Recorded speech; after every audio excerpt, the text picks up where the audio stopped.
It's the cold hard truth.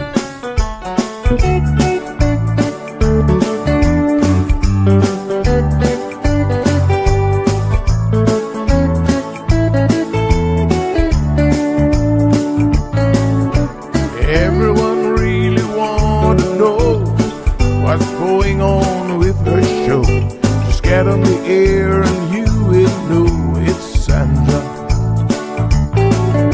The queen of the mile road is here, helping people from everywhere. Get on the phone and you will hear Sandra.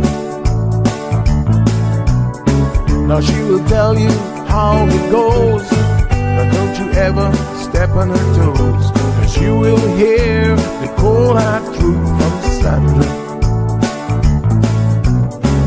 They say she's the hero in town, helping people from all around. You get a call, your money is found, it's Sandra.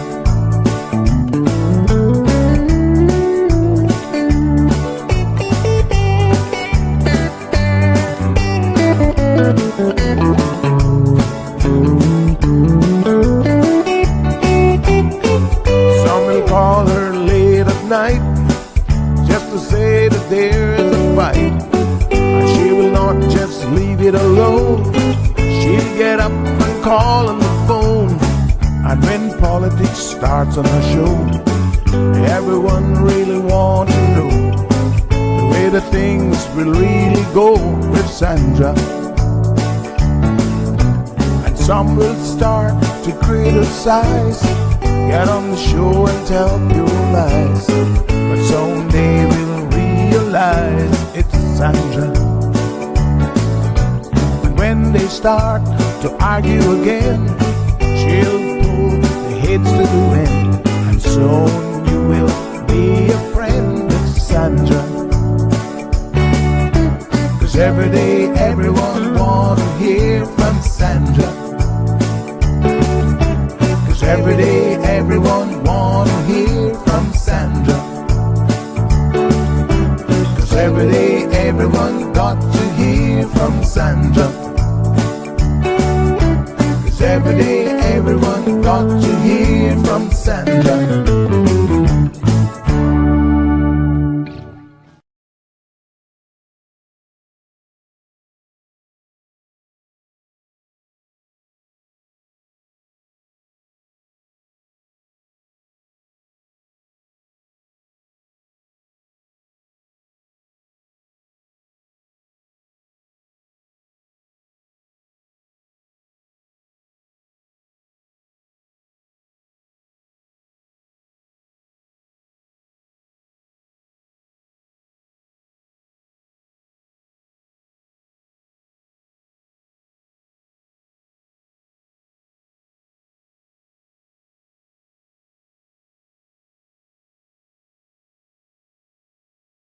My name is Williamson Henson.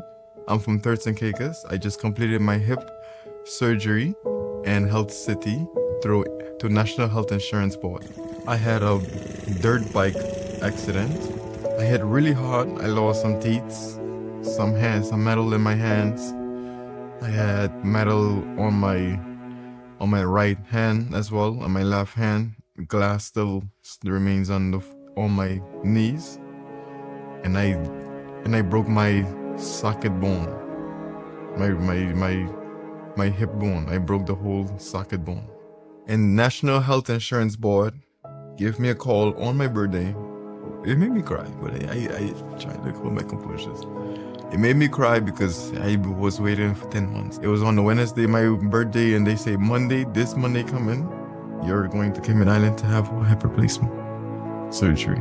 When Mr. Williamson came to us, he had a 10-month-old fracture which was operated at some other place, where he got a fragmented acetabulum which was into almost 4 to 5 parts, and his hip was out of his place. Also along with that, his right leg was shorter than left one by 2.5 inches, and he has a tremendous pain and was not able to walk and stand on that leg as well. The first surgery affected my lifestyle because certain things I could not do for myself. It was all about crutches. We removed the implant, cleared all the tissue, we put a new socket for there, and then the hip was replaced. And also we corrected the shortening, which was almost 2.5 inches, which came back to normal. And he actually told me hip replacements in Cayman Island, you're gonna walk the same few hours. And what made me real happy is he said it and it was done for real. I started walking like literally in 23 hours. Yeah, it's like a complex primary revision replacement. You can see that where you need to have some implants which are really advanced in the world, which we have at Health City. We have a dual mobility cup, which is a state-of-art, newer type of an implant, which is going to be making your hip absolutely stable, more durable, and has to function absolutely like a normal person. I'll say a big thank you, first of all, to NIB and Health City caseworker and the host from Health City for communicating and well taking care of me behind my back. It was like every time I think about something, they already on it. It was my birthday. I was quite happy because I was waiting on the call to get the surgery done. But I'm happy now it's done. I can walk. I just can't wait to get back to the kids and be like, oh, look at that. Thank you, Health City, for restarting my life with my hip replacement surgery.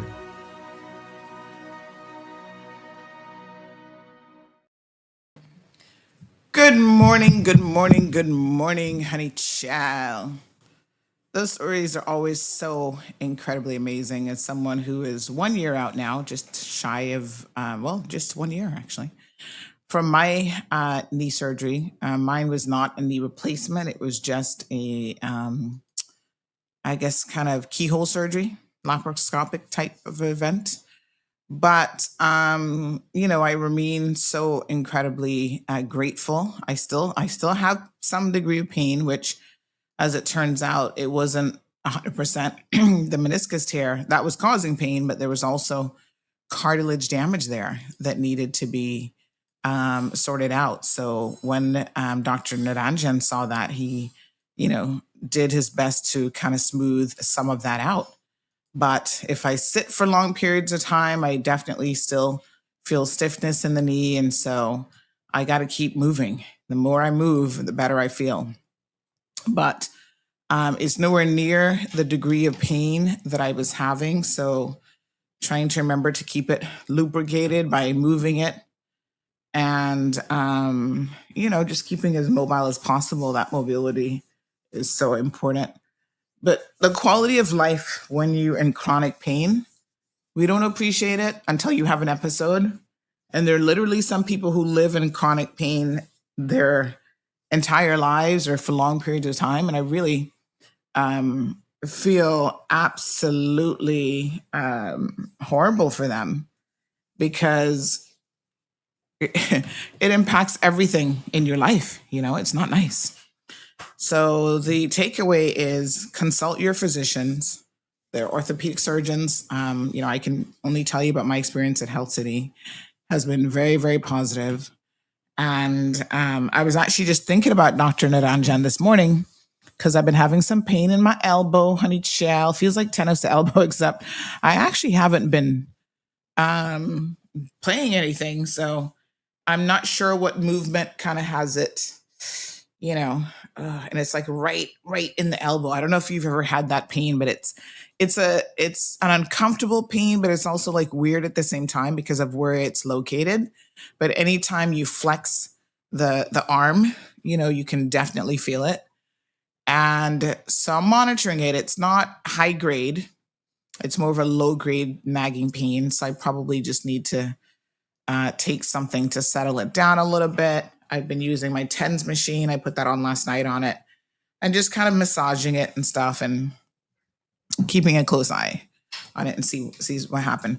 I had this before, I think in the other, I want to say in the other elbow, and it was really, really bad. So I remember at that time, I actually went to another facility and they recommended a steroid shot in it. And it actually made the skin color melatonin in the skin like disappeared. All of a sudden I had a white patch on my elbow. It was so weird. But apparently steroid shots can do that. You know, steroid shots have their place in treatment, from what I understand, but they're the type of thing that you have to be really, really careful with because they don't work for every type of situation. It depends on what is actually causing the pain, where it's located. And also, evidently, there's a limit to how many steroid shots you can get before they start to be counterintuitive. So they can actually make a situation worse. And that's something that I've learned over the time, having to deal with, pains here, there, and everywhere. But I remain very, very grateful personally because most mornings, I wake up and I feel good, feel pain-free, and a little bit of aching there and there. I say to myself, Sandy, if you would get those 50 pounds off, you probably wake up with zero pains. I'm taking full accountability for that. And so here we are. Made it to another beautiful birthday. Birthday week has been nice. And we continue. So yesterday, there was a lot of chatter on social media about the whole custom situation.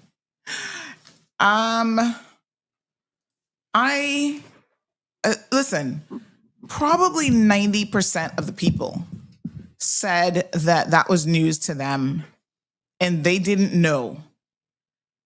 And so in that 90%, apparently 100% of the customs officers themselves don't actually know what the law says, and they don't understand it.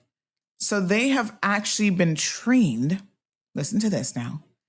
They have been trained by their supervisors that if you bring in, and they posted it on social media, so this is their position, that if you bring in something for someone else, you have to inform them of that and you have to pay duty regardless of the amount.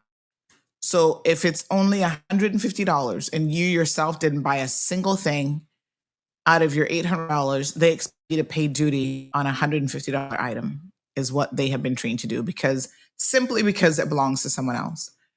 And, I spoke to the director. They argue maybe the director didn't understand my question. And as you guys, if you were actually watching the show live, you will know that I doubled back because I was so shocked at his response that doesn't matter. I was like, all of these years. Now, I've been back in Cayman since 1996, right? And I'm like, you mean to tell me that all of these years I was getting this wrong on the basis that I'm just following custom officers in their queue and they were getting it wrong? I was like, no. So I asked him the question again a second time, even gave him an example of how I was subjected by an officer to come back in after I already left the customs hall and pay duty. And he said, no. That's when he then went to the law and he said, Schedule 2, Section 2 of the schedule says XYZ. And I was like, okay. I was really surprised. But the officers are doubling down that he got it wrong, apparently. The director of customs doesn't know himself. So out of abundance of caution, because I'm sharing this information, of course, I don't want to share misinformation with you guys. Out of an abundance of caution, I actually spoke to not one, but two of our legislators yesterday. Gave them the scenario, and they said, no, that's not correct what these officers are thinking. I'm like, really? I also spoke to another very senior individual in customs. That person, again, referred to the law, said, Miss Sandy, look at this.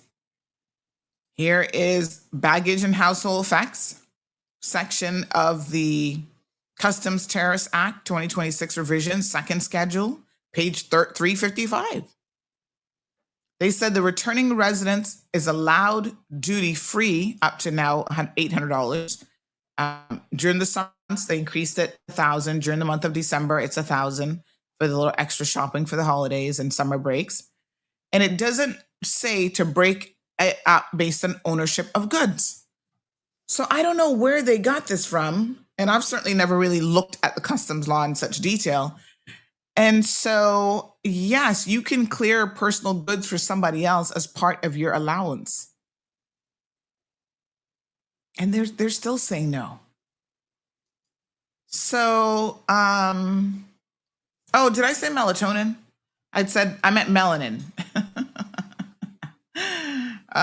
Obviously, very related words, right? Yes. So it's just too crazy. It is just unbelievable. And they basically said to me, one of them said to me yesterday, well, if you come in, because I see you come in all the time and do it, you're going to get in trouble. I was like, Lord Jesus, take the wheel. So I think the takeaway, though, and remember I said this as well to him, is this clearly means that there's something missing when it comes to the training and education of our officers. And they need to fix that. I mean, quickly, please. Unbelievable. I mean, it's one thing to say, okay, I always thought it was this way, like myself, but I was wrong. Now I can look at the law. Now I understand. But to have someone say, despite all of that, nope, what he said is wrong, and they're going to make a corrective statement. Well, I'm waiting on the corrective statement to come through. Because once again, the Customs and Border Control Act, that one is a 2024 revision. Importer includes any owner or other person for the time being having a right to possession of or being beneficially interested in any imported goods with effect from the time of import of such goods until the same time being been duly customed. And remember, he read that about being duly customed. So you're in possession of the goods, right? So you go to my mailbox in Miami, you collect the goods for me. You are in possession and control of the goods. So you are, by definition, according to the law, the importer. You get to Owen Roberts International Airport. You come through customs. You are, for their purposes, the importer. And when Mr. Bod and I spoke afterwards, and he said, let's think about what this would mean if what they're saying is the position and is true, right? Forget about your friends for a minute. What if you were bringing in something for your husband, which I do all the time, right? Sometimes Marlene even forgets to tell me when he orders something. I go to the mailbox. I'm like, what is this? Little records, and he's into retro stuff. So all of a sudden, I'm picking up cassette tapes. I'm like, where the heck did you get cassette tapes from? eBay. But he said, imagine you're bringing in something for your husband. Customs expects you to tell them, oh, my husband ordered and paid for these things, and these things are for him. So therefore, he's not traveling with me. So he doesn't get the allowance, and I have to pay for my husband's stuff. And he said, you can extend it. What if it was your mother, your sister? Not even someone in your household. He said it wouldn't make any logical sense. And I said, the more I thought about it, I'm like, you're right. So, what a mess. The law is there. Schedule 2 of the Customs Tariffs Act 2026 revision is there. And it just shows us why we need to be more familiar with our own laws and provisions, and we need to understand how these things work. Because otherwise, what a hot mess. Thank you, Miss Daisy, for the birthday greetings. Irvlin says try to do some stretches. Yes, stretches are so important. Really and truly. It is very, very important. In fact, in the morning, I should be stretching the second I get out of bed, doing a little something to get the body moving. We got to get back to our squats and stuff. I've been a little bit falling off the wagon, so to speak. And I've been trying to organize my life. Anybody else feels like when stuff around you is disorganized, your whole brain is disorganized? I do. And so I'm actively working on, I finally unpacked most things. I got to clear out my closet. So that's a weekend event. So this weekend, I'm going to be doing my donation bin. And then I have stuff in both of the spare rooms that I kind of like do a pre-sorting, and then I go in, I do a final sorting. So I need to do all of that as well. So I've gotten a new walk-in pad because the old one got recalled by Amazon. They were like, do not use this, destroy it. And I'm thinking, what the hell? Maybe it's a good thing I wasn't using it. It probably would have blown up or something. I don't know. But it sounds like it was dangerously, not to be used. So I have the new one, still has the wrapping on it. I haven't had the time yet to get to it in terms of like setting it up and actually using it. But I have good intentions. Well, they say the road to hell is paved with good intentions, though. Mm-hmm. Yeah, it happens. But I'm going to say, yes, we can do it. By the way, just as an aside, the other day I mentioned Siobhan having lost a lot of weight. And as a joke, I actually said, sorry, I'm trying to send a message here. Your brain can only do so many things, so many complex things at one time. Yes, okay. So as a joke, I said, I wonder if she's, I said how snatched her waist looks. And I'm like, I wonder if she's using one of these weight loss drugs. And somebody took that back to Siobhan and made it some kind of situationship. Y'all are so incredibly idle. The funny thing is, I'm actually fully aware of Siobhan's weight loss journey. And she's doing, in the last year, she has been doing a phenomenal job of losing it by diet, and probably mostly diet and exercise. But, y'all just are so idle and you have nothing to talk about, nothing to do, that you have to go and make up this.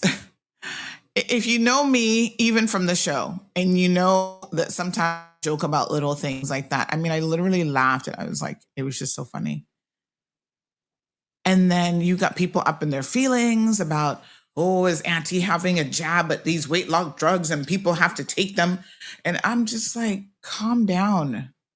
You guys need to calm the blinkety blink down. I'm well aware that there are people who have to resort to taking them, just like some people have to do, gastric surgery to get the weight off. And it's a life and death situation for them to lose the weight, right? I fully understand how GLP drugs work. GLP is actually in your own body, but this drug enhances a particular type of GLP, because there are different types of GLPs, in order to suppress your appetite. And they are very effective up to a point. Unfortunately, the long-term results are questionable in terms of maybe some of the health impacts, as well as whether or not it really keeps the weight off long-term. But remember that these GLP suppressors are actually, first and foremost, before they were marketed as weight loss drugs, they were actually for people who are diabetic and trying to get their sugar under control. So they have a very important role to play with other aspects of health. I was just really, really surprised that someone had the need. Remember when you were kids on the playfield, this is what they reminded me of. Somebody said something about your friend, and you had to go run tell your friend, oh, you know what Sandy said about you? And the overarching message, which was a positive message about how well her daughter had done in her exams, that she actually looks really good. So congratulations to Siobhan for losing almost 40 pounds. I think she looks amazing. And somebody just, really major in the minor. And you have nothing better to do some days than just stir the pot, stir trouble. Well, it's Friday around here. Normally we love to stir the pot on a Friday. So I actually think I know who it is, because one of her family members was listening to the show because I read a comment from them. And I would be willing to bet the farm that she was the one who ran back with this half-baked story, not fully understanding even what I was saying, to poor Siobhan, to get Siobhan up in her feelings. Y'all you need something to do. You need a job? I wish I could offer you one. We need a straight gossip columnist section so y'all can just write that for me. And that'll give you something to do that you enjoy so much. Kyle loves 6712. I love this show. Happy birthday. Blessings to you. Oh, thank you so much. Where are you from, Kyle? Do you live in the Cayman Islands? I appreciate it. But anyway, sometimes, I said, look, that certainly was not my intent. People are just idle and stirring the pot. But you know what? I apologize because I'm a big person like that. That wasn't the intent. But if my joke landed incorrectly in some people's ultra sensitive ears, my gosh, I'm sorry. It'll probably happen again because, we like a good little giggle around here sometimes. You can't take life entirely serious. My goodness. Miona from New York this morning. How you doing, honey? Chat. How's New York? Must be super hot. Are you in the city or are you somewhere else in New York? Strong Wilt says, Auntie, all those customs officers need proper training. My husband brought a small package for me and they overcharged him and put him on the block list. I emailed Mr. Bodden about the situation and I haven't heard anything back from him. And you know what block list? Because one time they did that same situation I was telling you about, they said to me, oh, now we're going to put you on a list. And I was like, on a list? For what? And so another senior officer said to me, don't pay that no mind. And I must say, I haven't really had an incident since then, but they be trying to scare you about a block list. What do you mean a block list? You're supposed to treat that person with a degree of professionalism every single time that they come in.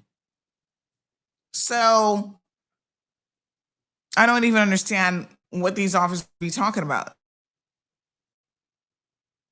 If you get something wrong, if you bring in something and you like, okay, I didn't know. And listen, ignorance of the law is no excuse. Yes, we all fully understand that. But there are times that we legitimately don't know something and we get something wrong.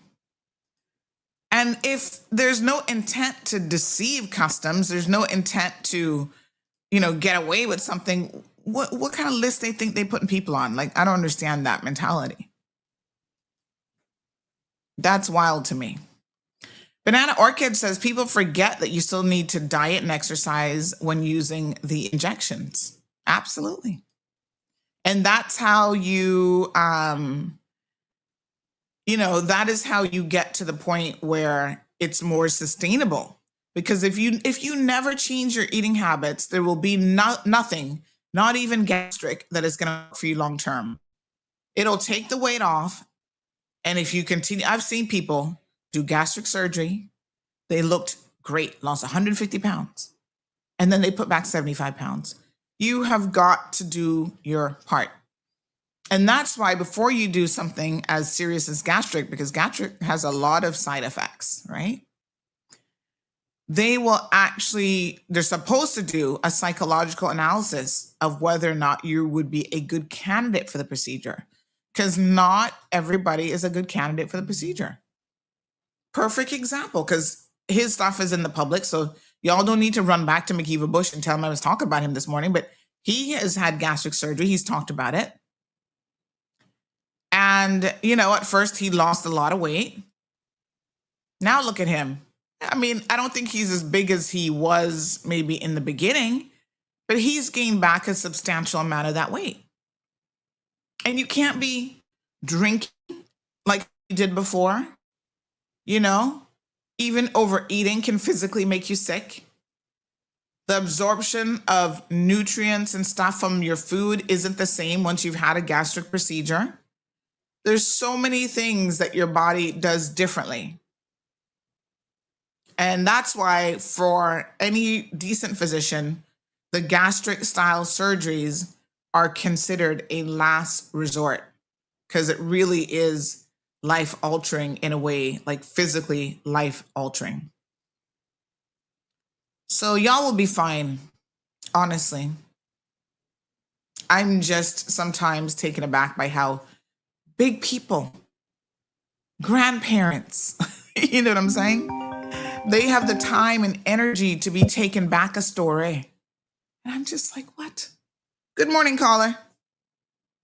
Good morning, Sandra. Hello, honey child. Coming back to this something, this is why I asked the question that I had asked the other day with Mr. Bodmore. Because one person tell you one thing, then you go to two or three other ones, and they tell you a different thing. And this is why I like to ask questions, because I want to know. Because I try to do the right thing with coming in with bringing stuff, because I don't want a person that have to end up going to jail or anything for custom duty, because I'm 72 years old and I've never been in court in my life, and I can't. No, I have enough stress, other stress on me beside that. But this is what I'm telling you. They need to get their stuff together. Because one tell you one thing, then the next tell you the next thing. So they always says there is two or three sides to a story. Your side, my side, and the right side. So what's the right thing? And you ask people that been there sometimes for longer than the newer ones, and they tell you one thing, and then the next one tell you the next thing. So then you don't know what to go by, because you was right, because everybody telling you a different story, and it got to be somebody that know the right thing to tell you, that you know what to do. This is why I don't understand, but that's why I asked the question, because like I tell you, I can say it was my daughter brought stuff for me, and they charged her, and then I asked another person, and they said no, they wasn't supposed to charge her because she have her allowance. So this is what I'm asking, and this is why I do not. Let me try and help you out though, because the situation that you described is a little bit different, right? So the test is, and this is why when he was explaining it, I automatically got the test, but I'll tell you what, this all comes down, Ms. Shelma, to understanding the law. And the law is not always easy for the average person to understand.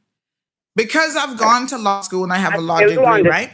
I got try to explain it to you. Nope, I got. But I still don't understand, because I don't care if you live in the state. No, but hold on. 40 years. If you are a Kenyan born, why you not allowed? Because you're not considered a resident because you born. Just that you to go to another country a while, but why you not allow nothing back in your own country where you were born? Nope. Let me America had tell her that I would, because she was not born there, but she is a born Kenyan. No. Let me explain it to you, Michelle. You got to work with me now, okay? Okay.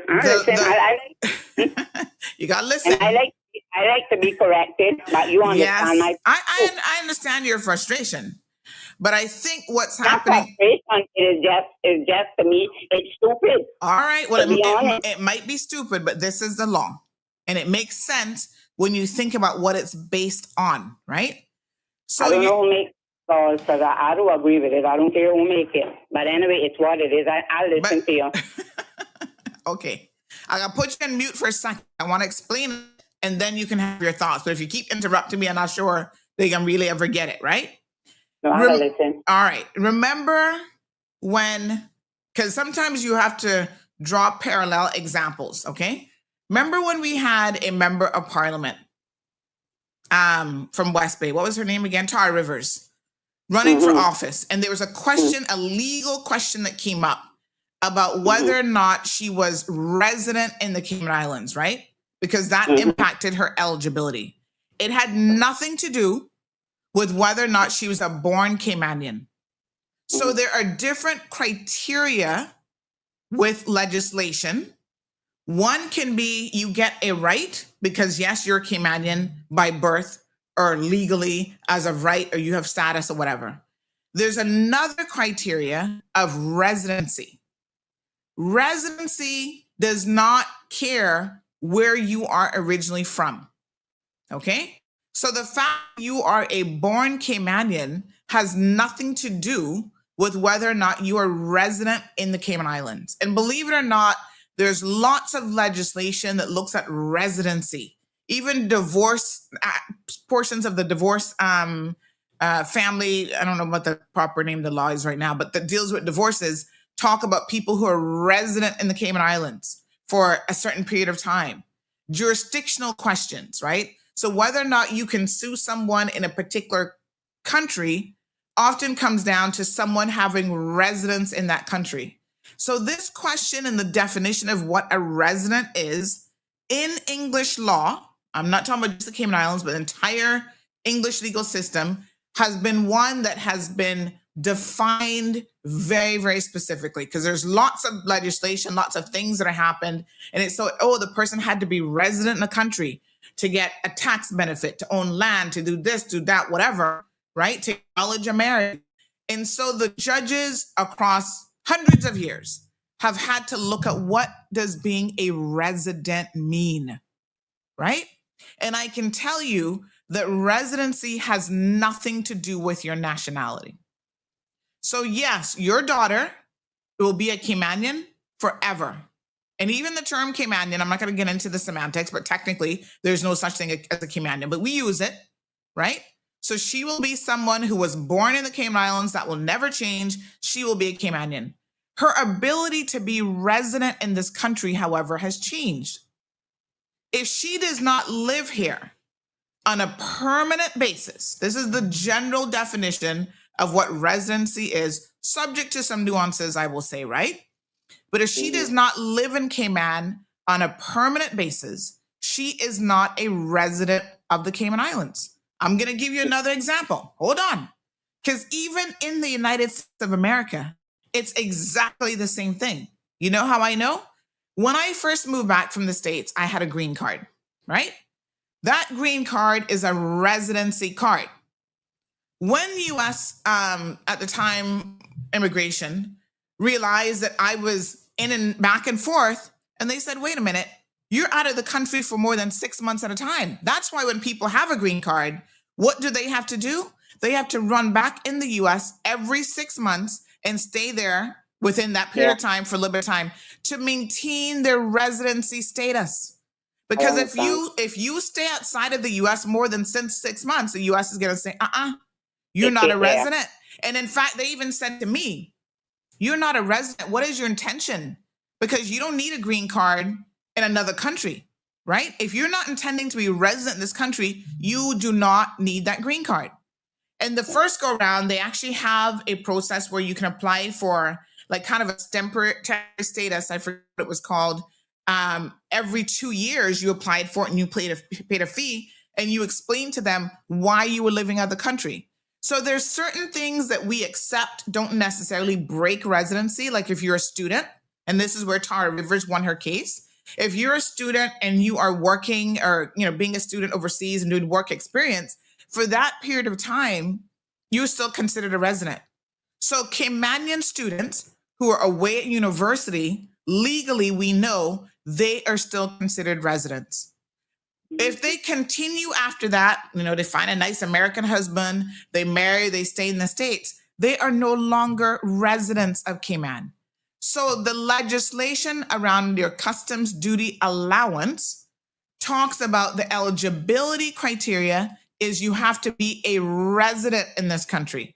And it makes no difference where you're born or what your nationality is. So all of the work permit holders who are here, who live in Cayman, work in Cayman, they are resident here as well. So when they get up and they go to Miami for the weekend, they're allowed the same duty allowance as a resident that me and you, me as a born Caymanian, you as, someone who's had it for 30, 40 years or whatever, it doesn't matter because it has nothing to do with your citizenship, where you were born. The criteria says residents, right? Non-residents. So I gotta have my cousin come and visit me from Tampa, and he's bringing a package for me. He does not get the allowance because he does not reside in the Cayman Islands. He's simply visiting for a week. He goes back to his place of residence in Tampa. But I understand, but I still feel that it's not right. I don't know. I mean, people can't. You don't have to like it, as with all legislation, right? You don't have to like it, but I don't buy it. That is, but is how it works, and that's why it works. But it was. I still thought it was a really good question. I'll be honest with you, Michelle. I mean, I still thought it was a really good question because, again, I think a lot of people do think that same way. Like, oh well, she's a Caymanian. This is one Sanders. One tell me no, she's not allowed. Well, now you know the correct position. So now, right, they didn't charge her. So then it made me feel bad. I said, well, why they charge? No, they charged her correctly. And it wasn't that much that they charged her, but still, it was just whoever charged and said this is what it was, those officers knew what they were talking about. Well, then that one, because I say one say no. Now you know, and this is the point of me going back to these comments, is that it is obvious that some customs officers need to be retrained and they do not know the law, and they have been doing it the wrong way for a really long time. And this is why I'm confusion, because one telling you one thing and that's one telling you the next thing, so it makes you feel away, because if they are custom officer, everybody should be on the same page. One shouldn't be on half a page and the next one on a whole page. So this is why I am questioning. Right. This is why so now you know. Now you know for yourself the correct position.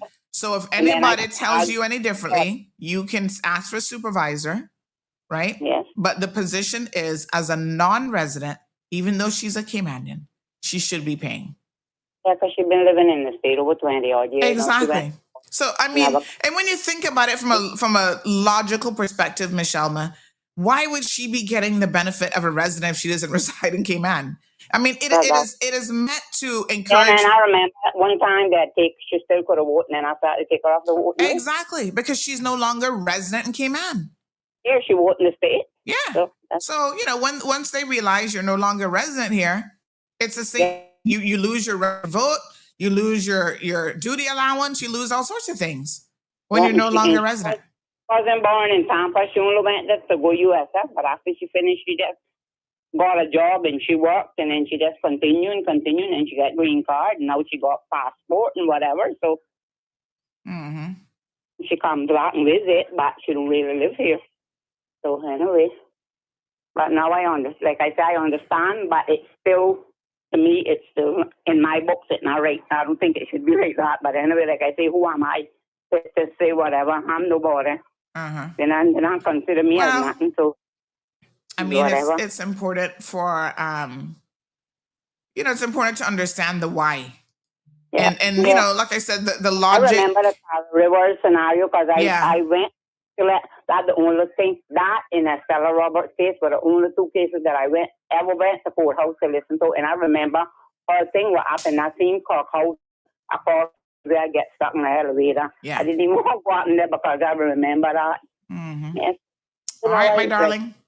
Not stupid, but to me, like I said. Yeah, no, I mean, listen, it's not about somebody being stupid or whatever. These laws can be very, very complicated. And I can tell you that I remember when we would have lectures around this issue of residency, in the very beginning, it was like, like you didn't quite understand the nuances of what makes somebody a resident and ordinarily resident and what that term means. And, so you learn these things, even for seasoned individuals who are lawyers, they have to learn it. And there are times when a case, like I said, turns on that question, as did the Tar Rivers case, and you have these big time KCs and QCs and whatever getting up, arguing about this and leaving it up to the judge to make a decision. And then another thing kind of like strikes me, okay, I wasn't born here. And when I come in, I allow $800 or whatever. And she was born here, and when she comes, she brings something for $20, they got charged over, or $20, whatever, they got charged her. So like I say, I understand, but to me, that do something logical, I don't know. But anyway, like, it's what it is. The law is the law, and you can't break it to say, be a law-abiding citizen, so whatever. Yeah. Like Thank you, my dear. Yes, ma'am, I don't want to go to jail at this age, no, sir. I'm not covered, but afraid of handcuffs. I do like that. Yeah. No problem, honey. Right. Have a good one. You All too. right. Bye. Phone lines are open, 936-2626. There's nothing wrong with not understanding the law. The law can be complicated, and but it's important for something like this that impacts so many of us that travel, that you have to understand how it works. And again, that's why I was so thankful for the new director to come on the show, because people always have these little questions. Remember when we had the wedding dress fiasco about whether or not a visitor could bring in a wedding dress, and if it was duty free or not duty free, or so these things come up, Ms. Shalma. And to be honest, this is life. You live and you learn. All right, there's a number of consultations that are happening, folks. I want to remind all of you that the government has several. Plahi, which is the planning ministry, Minister Jay, has one that's very, very important at this time around the tenancy law. There's housing initiatives that are going on. The health ministry with the Honorable Kathy Ebanks-Wilkes also has 4 bills that are, the consultation period is now open for those. Please go to the respective website and participate.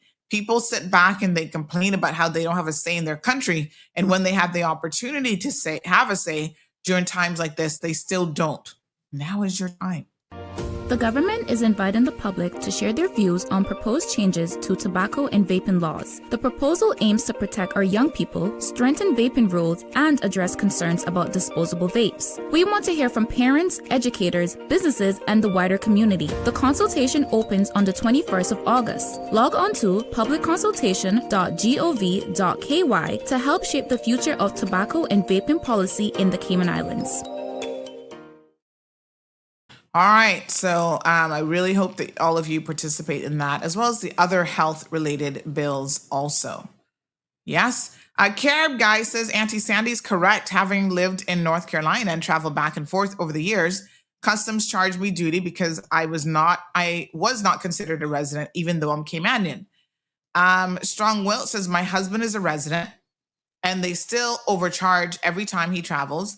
They be pulling him out of the line and digging him up. It's so embarrassing. So I'm curious, Wilt, you mentioned it twice now, so you got to give us more details on exactly what it is that your husband is bringing in.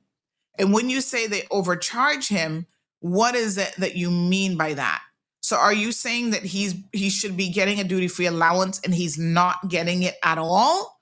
And what sort of goods is he bringing in? Because there are people who and I know that different things attract a different level of tariff depending on what it is that you're actually bringing in, right? So, for example, when I used to go and bring in stuff for my business, now I don't tend to do that really ever. I just have them directly ship it to me. It's just less headache and less hassle. And my suppliers from Canada, and I get it relatively quickly. But if it is the case where I went and brought stuff in, and I also did personal shopping because I'm like, okay, I'm going to kill 2 birds with 1 stone in terms of a trip.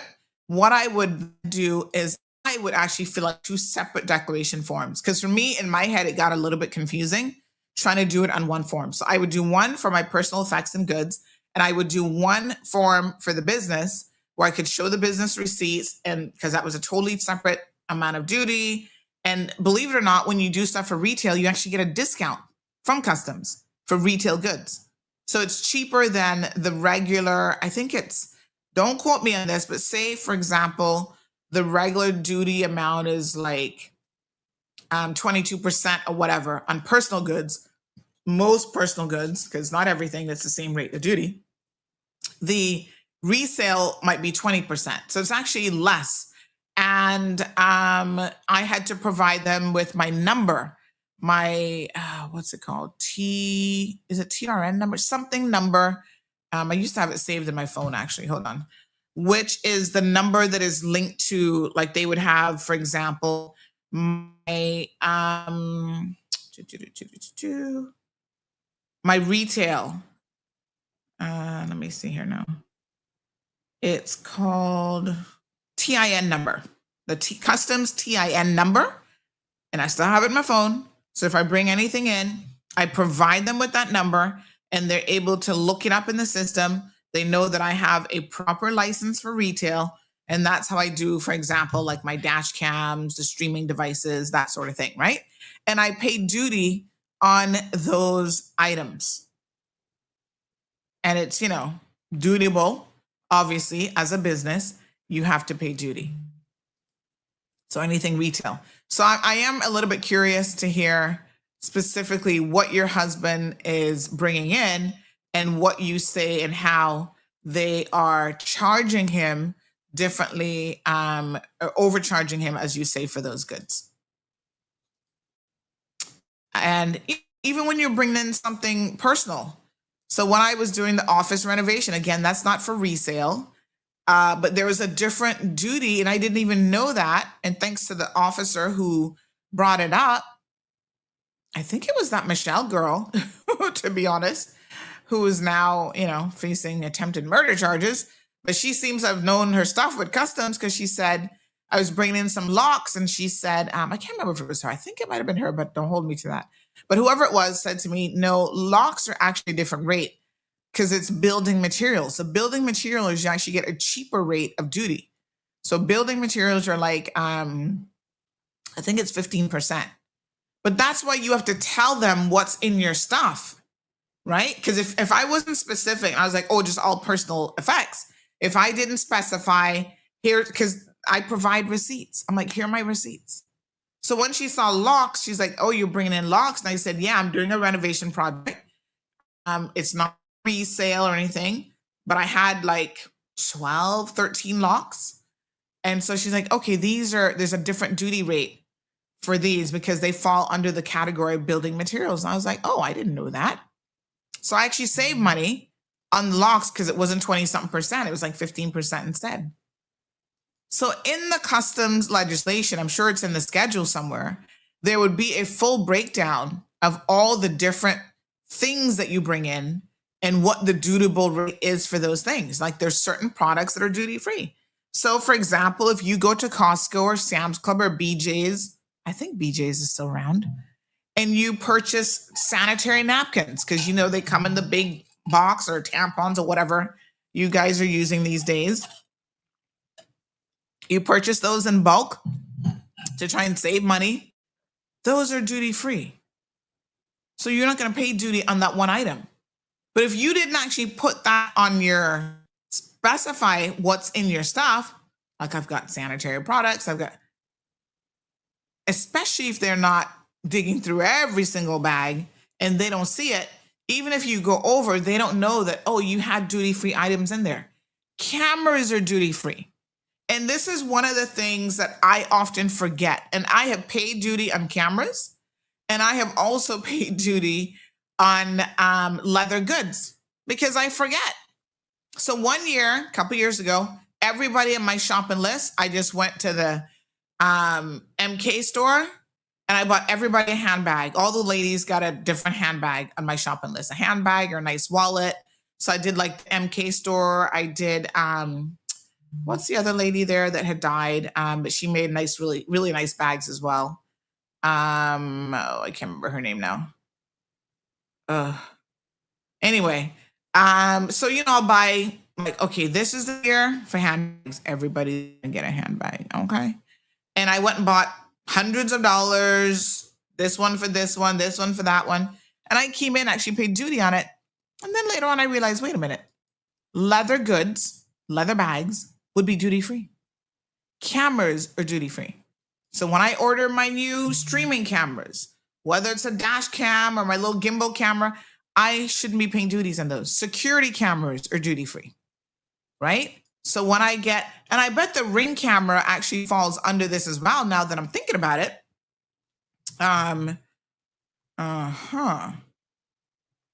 This reminds me of something. Okay, hold on.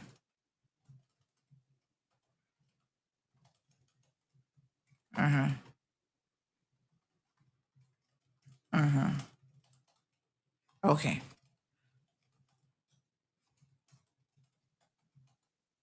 Yeah, so cameras are duty free as well. So there's lots of things that are, and if you really want to know, so you're not paying duty in those items, go and have a look. But here's the technique that works really, really well.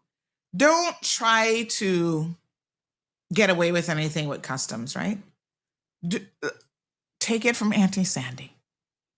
Before I even leave Cayman, when I'm going on a trip to collect my stuff, right? Which is like most of my trips, I'm just going out to clear my mailbox, have a couple days away, take Gigi for the weekend or whatever.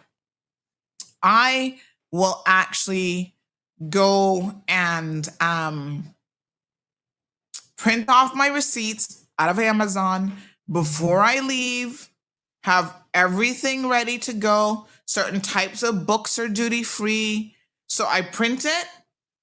And if I really wanted to be ready for customs, I could literally go through the list and see what the duty free items are. All of this stuff is available on the CBC website. The laws are there, the schedules are there, and you can see the tariffs list so that nobody can't tell you, well, miss, you should be paying this versus that. Now, it's in their computer system, to be clear. They have the ability to look it up. And they should look it up if there's any question mark around what it is that they are actually supposed to be paying. Yeah? If you are confused, the place to always go, and that's why I'm going to tell you the truth. When Mr. Bodden came on here and I asked him the question and he answered it, then I doubled back and I asked him again. And he said, let me go. In his brain, he's like, okay, this woman not sure that I even answered this question correctly. Let's go to the law. I really, really rate someone who goes to legislation and says, let us see what the law says. Because the truth of the matter is, legislation dictates what all of these public officers that we deal with, whether it's the court's office, whether it is customs officers, police officers, they all are guided by laws, right? So what is an importer? That is basically the question that I was asking him, and he recognized it and said, let's go to section 2 of the such and such and such legislation, schedule 2, whatever. And he gave me the definition of what an importer is. And when he said it, read from the legislation, that I had an aha moment and I go, okay, now I get it. But let me show you again. On their website, you have access to the legislation. Don't be afraid of learning legislation, reading it. I know it can be intimidating. Sometimes we just don't know. But these are some of the regulations and orders. So remember now, you have primary legislation. That's going to be called an act, okay?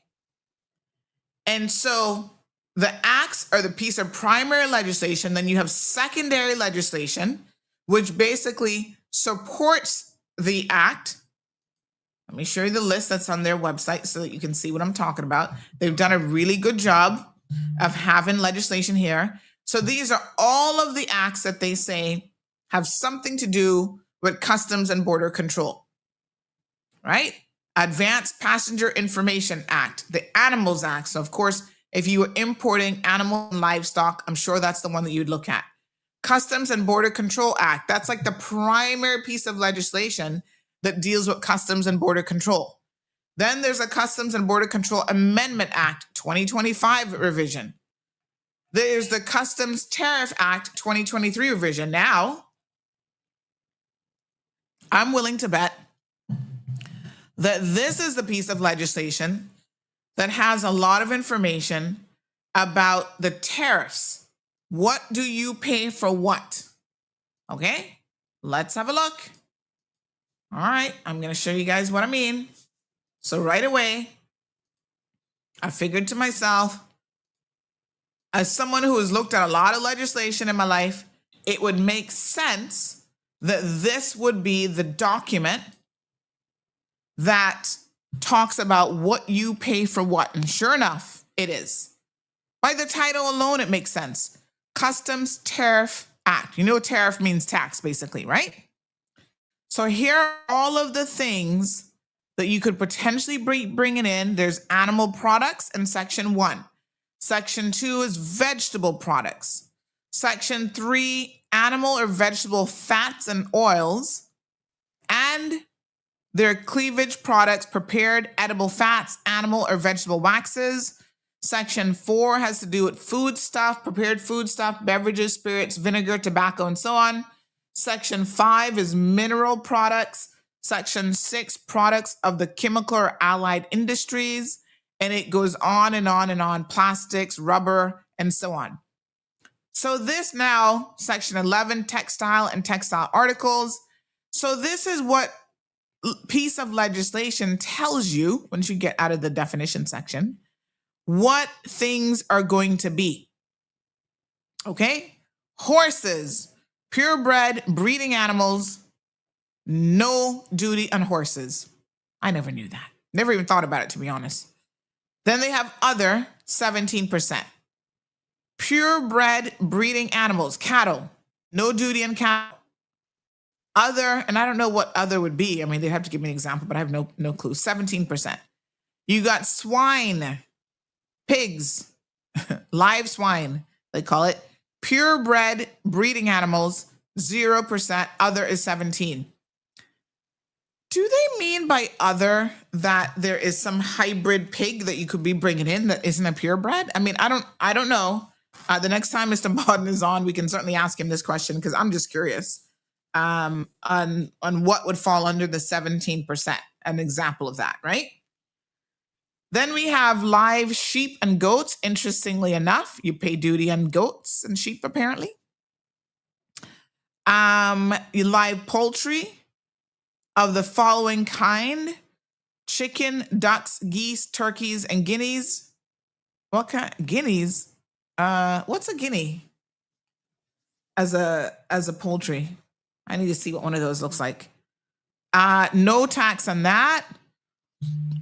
Mammals, primates. We can import primates like monkeys. 17%. Whales, dolphins, and porcupine. Mammals of the other. By the way, I got a whale story to tell you guys. I'm going to come to that in a second. There's a baby. Well, I'm told it's a baby dolphin, and somebody else was saying a baby whale, but I got some pictures to show you. So that's at 0%. So the list goes on. So this is actually frog legs. Ooh, honey child, frog legs duty free. Nope, 17% for frog legs. Woo, okay then. But they have everything here: turtles, reptiles, pig fat, right? So this is all the food stuff. So this document has everything, I guess, that they've thought of that someone could potentially be importing in, and the rate of duty. Okay, so let's just test something. We do Control F. That allows us to look for building materials. Prefabricated building materials is under Section 20. So if we go now to that section, it breaks it down. You got marble, granite, all this kind of stuff. Looks like 22% is the going rate for building materials. Let's see if we have sanitary products. Sanitary wear. What do they call female products? Are they still calling them sanitary something or another? Sanitary towels. But I thought that those were duty free. It says here 22%. Didn't they make that duty free though? Sanitary towels and tampons, napkins, A couple years ago, didn't they make them and diapers duty free? So that's a question mark for me because I thought that they were duty free. So I'm gonna ask that question. I can just highlight that. I'm gonna ask about that because now it says that that's 22%. Okay, let's check diapers. Was that a temporary duty allowance? Diapers are not listed. Say what? No man, diapers must be here. What are they calling diapers, or is it called something else? So they have toilet paper and similar paper, 22%, letter cards, postcards, all that is 22%. Huh. Nappies? What would they call it? Are we using English terms? Nope. What's a diaper? Facial tissue, towels, tablecloths, sacks and bags. Interesting. Do we know what they're calling diapers? I don't even know. Okay, let's look at leather. There's a lot of leather goods. Let me see. Leather, fur skin, leather, rawhide and skins, leather, fur skins articles, travel, goods, handbags, and similar containers. Composition leather. So here we go. Leather further prepared after tanning or crusting, including parchment, dressed leather of bovine, including buffalo or equine animals without hair on, whether or not split other than leather of heading, that's 0%. Leather further prepared after tanning or crusting, and that's another one, that's also 0%. So I think that that's where the bags must fall under.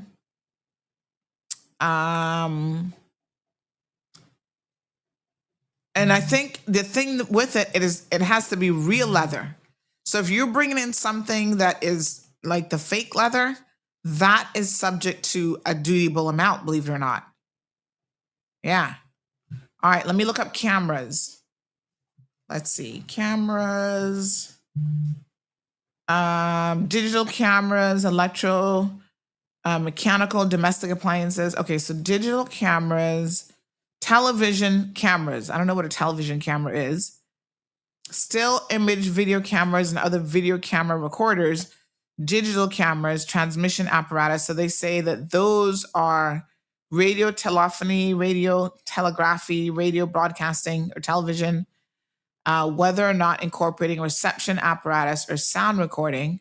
So those are at 22%. But then you have television cameras, and I don't really know what the distinction is here, to be honest, between these two. Transmission apparatus incorporating reception apparatus, closed circuit TV. It says that's 0%. Television cameras, 0%. Still image video cameras and other video camera recorders, digital cameras, those are 0%. So I don't know what this one is. It's 22%. I'm not quite sure, to be honest. But there's quite a number of things here. So, obviously it depends on the type of camera that you're bringing in.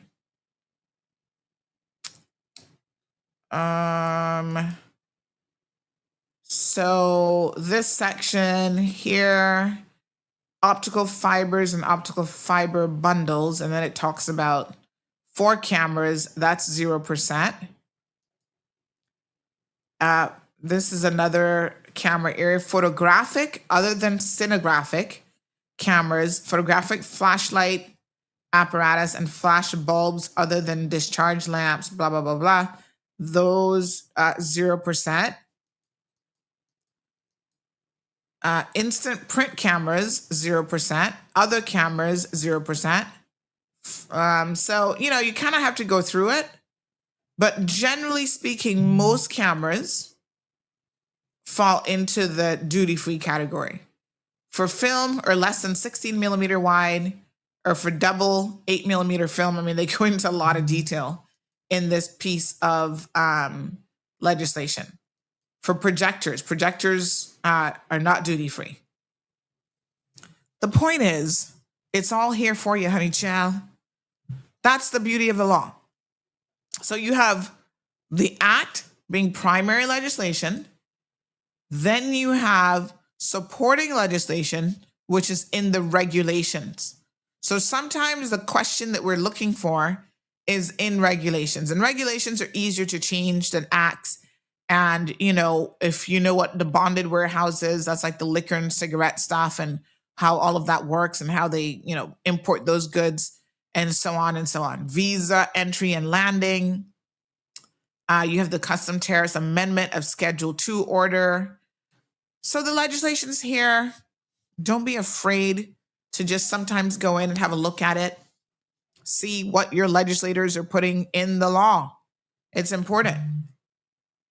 Lady D says it's best to download the Customs and Tariff Act and see the percentage chargeable on items being brought into Cayman. I think if you have any question about something that you're bringing in, especially if it's a high ticket item, don't just leave it up to the customs officer tell you, you go and this stuff is available for free. Remember, there was a time not that long ago, folks, when you had to go and pay to get a physical copy of these pieces of legislation. Now they're available for free completely on government websites. A lot of the individual organizations have their own pages, their own website, and they'll have all legislation stuff there. And if you can't find it there, there's a broader website under Parliament that has every piece of legislation and every piece of supportive legislation in terms of the regulations and stuff as well. So learn where to find these things. It's only something that can benefit you, right? And there's no shame in not knowing. The only shame is in remaining ignorant when there's so much information that is out there and available for you. So this person has the following point. They said, morning, the UK uses a statutory residence test. An individual is automatically non-resident if they meet any of the automatic overseas tests, which look at physical day counts and full-time work abroad.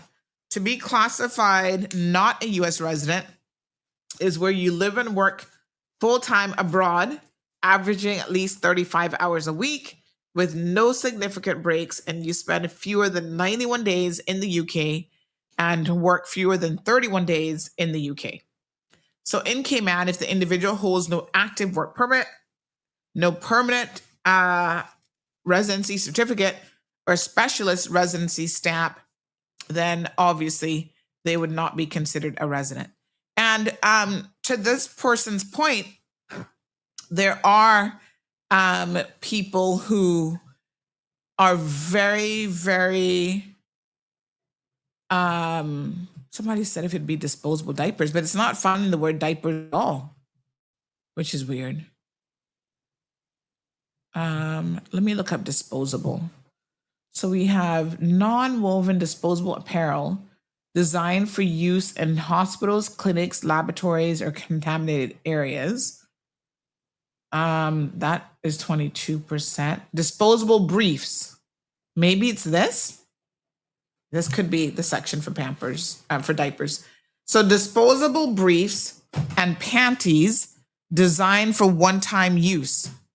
But that says 22%. I thought disposable. I thought the diapers were duty-free. Or was it only for time? So this section says non-woven disposable apparel designed for use in hospitals, clinics, laboratories, or contaminated areas. Then underneath that, it has disposable briefs and panties designed for one-time use, which would be probably the usual diapers that babies use. Yeah. So they have like children's clothing, women or girls, singlets, and other vests, slips, petticoats, briefs, panties, night dresses, pajamas, negligee. Oh my God, who still uses the word negligee? That is a word my Aunt Lottie would have used. Let me tell you. Yes, sir, a negligee. Night dresses, babies' garments, and clothing accessories. So most clothing items, and this is most of us, we go away for the Walmart trip, the shopping, is 22%. Yeah. Blouses, skirts. So most clothing, yep, there it is, 22% duty. Interesting though. Huh. Okay. Worn clothing and worn textile articles, rags, blankets and traveling rugs, bed linen, tablecloth, all those things are 22%. All right. So yeah, the point about this one though, this comment here, is that sometimes some countries have very advanced legislation. And so yes, they have specified down to the number of days abroad and working days and whatever. They have a formula for what qualifies as being a resident. Good morning, caller. Good morning, Cousin Sandy. How you doing? I'm doing great. Fantastic. I just want to say and ask God to bless you because of the topics that you bring to the forefront. Nobody else is doing so. Thank you. And in addition, especially the topic you're talking about this morning, I can relate to it because I was a customs officer back in the late 70s. Oh, wow. Right? Okay. Yeah. Under Mr. Earl Wood. Some people might recognize that name. He's been dead now many decades, right? But he was in charge of customs at that time. Now, I want to give a little tip to lots of people who might not even know this, but this has been around for a long time, decades. As Caymanians, I think we're the only country that go to the U.S. on a waiver, in addition to a visa. So if you do not have a visa, you can apply for a waiver. Okay, stepping up a notch. When you go to the U.S., especially like a lot of Caymanians love to go to shop, you are not living in the U.S. You are just visiting. Sometimes you're just going there on a vacation or you're going to shop specifically. So, a lot of people don't know this. When you go to shop, like you go to Walmart, Walgreens, Walcoats, JCPenney, any of those stores, whatever you purchase, you have to pay that state tax. However, before you check out, you go to the manager. Inform the manager that you are not a resident, you are a visitor, and to identify that or clarify that, you show them your plane ticket and your passport, and you will be tax exempt. I'm sure a lot of people don't even know this, but this has been around for a long time. When my kids were much younger, I had a timeshare over in Orange Lake Country Club in Orlando. So every time we travel and we go and go from different states, as a matter of fact, sometimes we go to Tampa, sometimes we go to Orlando, other different places. And whenever we purchase anything, I always have my plane ticket and my passport, and I didn't have to pay that tax. So people need to be educated. And just like you were saying this morning, read what the law says. Read what's different prices for different items for duty. Don't just depend on the custom officer to say, well, okay, this is this, this is that. And this is the whole reason why you have that declaration custom form. All right, so that's just my 2 cents this morning. Thank you so much. I appreciate that. You have a great weekend. Yes. So just to clarify that customs actually removed, although someone said it was done, but the law itself wasn't amended. And I'm not quite sure that I understand why that would be the case, because this is a 2026 revision of the Custom and Tariffs Act. But someone said yes. So customs at the time removed the 22% tariff to lower shelf prices for local families. And so is it just for specific type of importers? By dropping import overhead costs, the government intended for retail stores to pass those direct savings on to the consumers. So if a consumer is bringing it in themselves, does that mean that they're not getting the benefit of it? That would sound a little bit weird. So this was December of 2021. Someone actually sent me the CMR article as well. They said, nope, it wasn't temporary. The waiver targeted essential hygiene products, baby care, and accessibility products, including feminine care, tampons, sanitary pads, and sanitary towels, baby care, baby food, formula, diapers, and baby wipes, and mobility equipment, which is strollers, car seats, and baby carriages, as well as adult care, sanitary diapers, and under pads designed for adults. So that was done, but where in legislation is it, is the question that I have. So someone says the legislation not updated. That's strange. Because one of the reasons why you see sometimes government is scrambling is because they will pass things like, okay, we're going to charge this fee, that fee, whatever. And if it's not in legislation, they have no legal basis to do it. And there's lots of examples, believe it or not, of where the legal drafters have let the ball slide on this and it has never been done.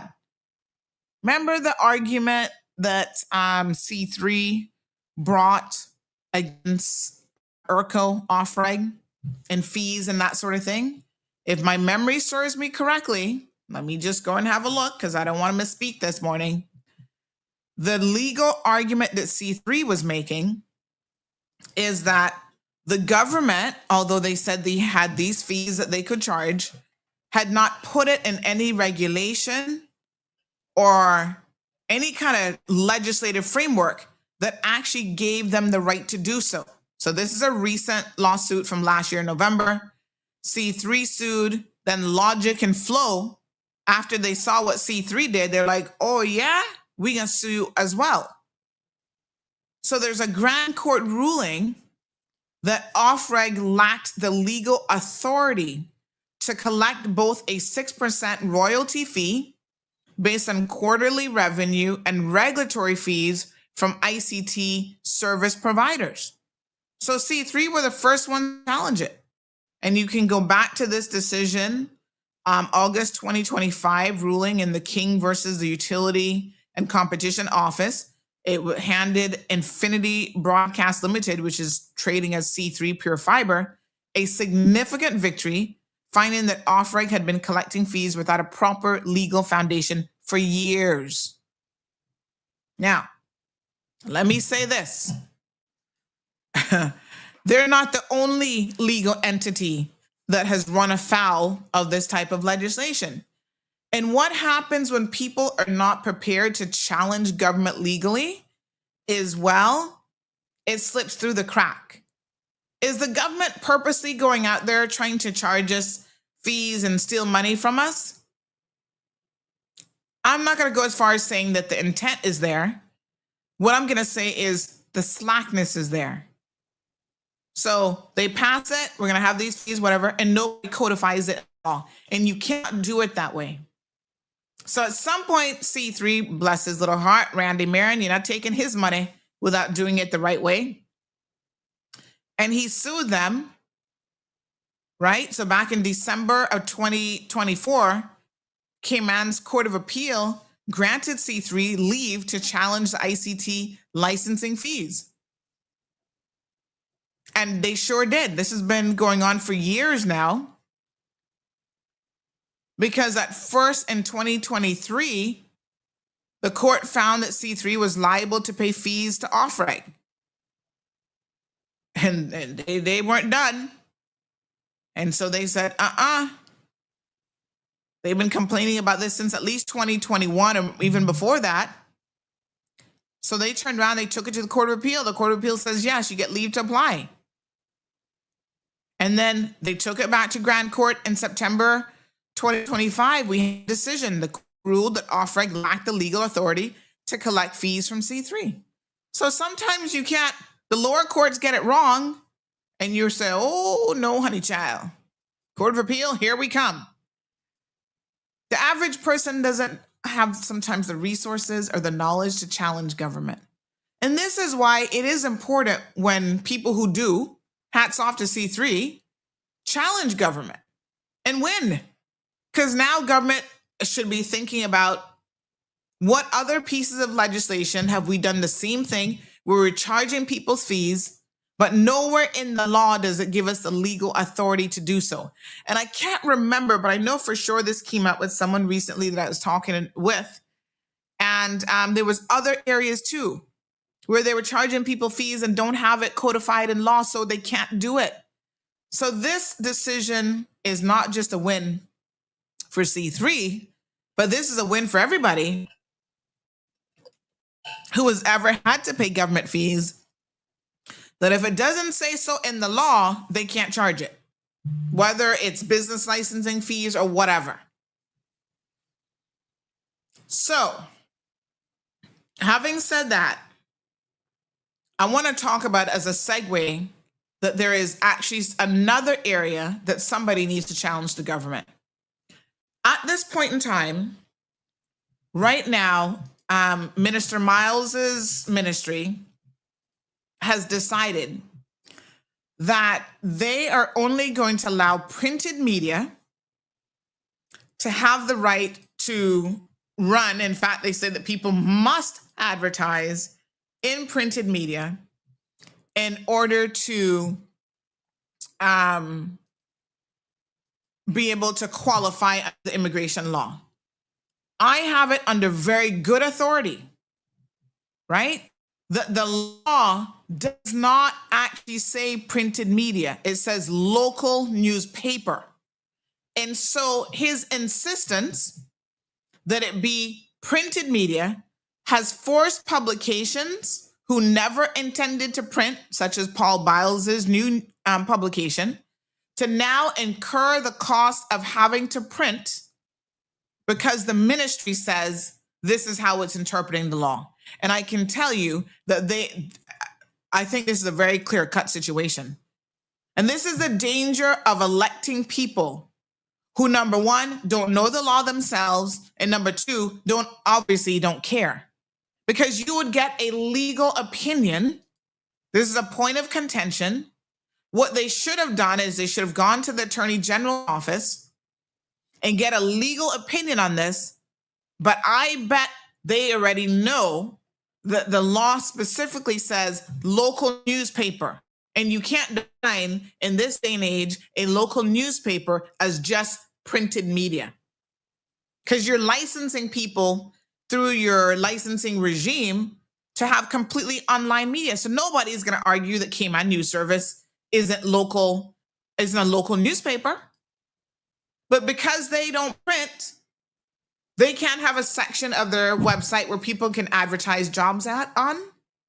There's a misinterpretation here of the law. And all it needs is for challenger to take it to court by way of judicial review. And I bet you this will be the easiest win ever. Legislators don't get to do what they want to do just because they want to do it. That's not how it works. They themselves are guided by legislation that they must follow. And if they don't like it, they don't get to ignore it. What they should do is change the legislation. Thank you to Marion and Marina. Yes, Kate stated exactly who I was thinking about. So Irvin says, yes, ring cameras are duty-free. John says, is there a list out there of the duty-free items? Also, did you hear of anything in Crystal Harbor yesterday about a decapitated cat found in some couple's lawn? I have not heard that. That's horrible. I don't know who the heck would do that. If it was done by person, that's really horrible. Strong Wilt says, Auntie, would they give you back a refund? Well, I do believe that if it, and for me, it's neither here nor there. I'm not going to go back to customs, although I could probably find my receipts. I'm not going to go and fight over $25, $30 that I paid in custom fees.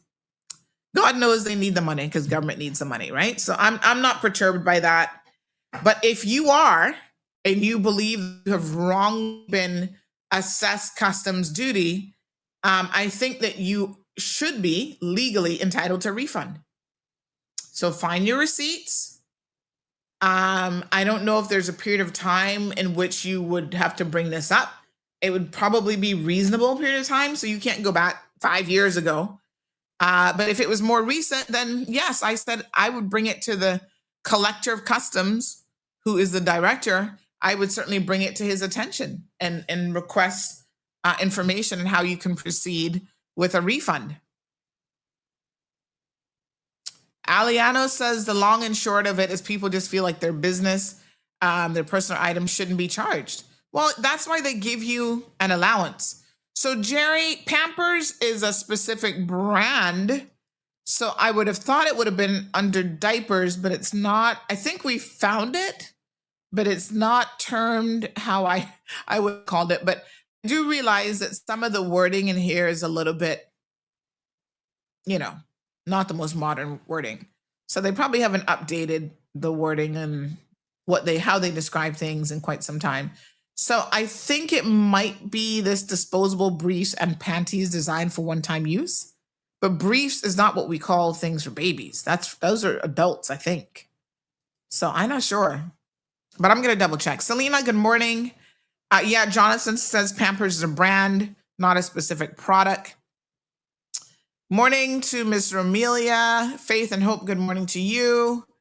Lady D says to you, there used to be a booth at the airport that you could take your receipts along with your ticket and passport to get the taxes refunded.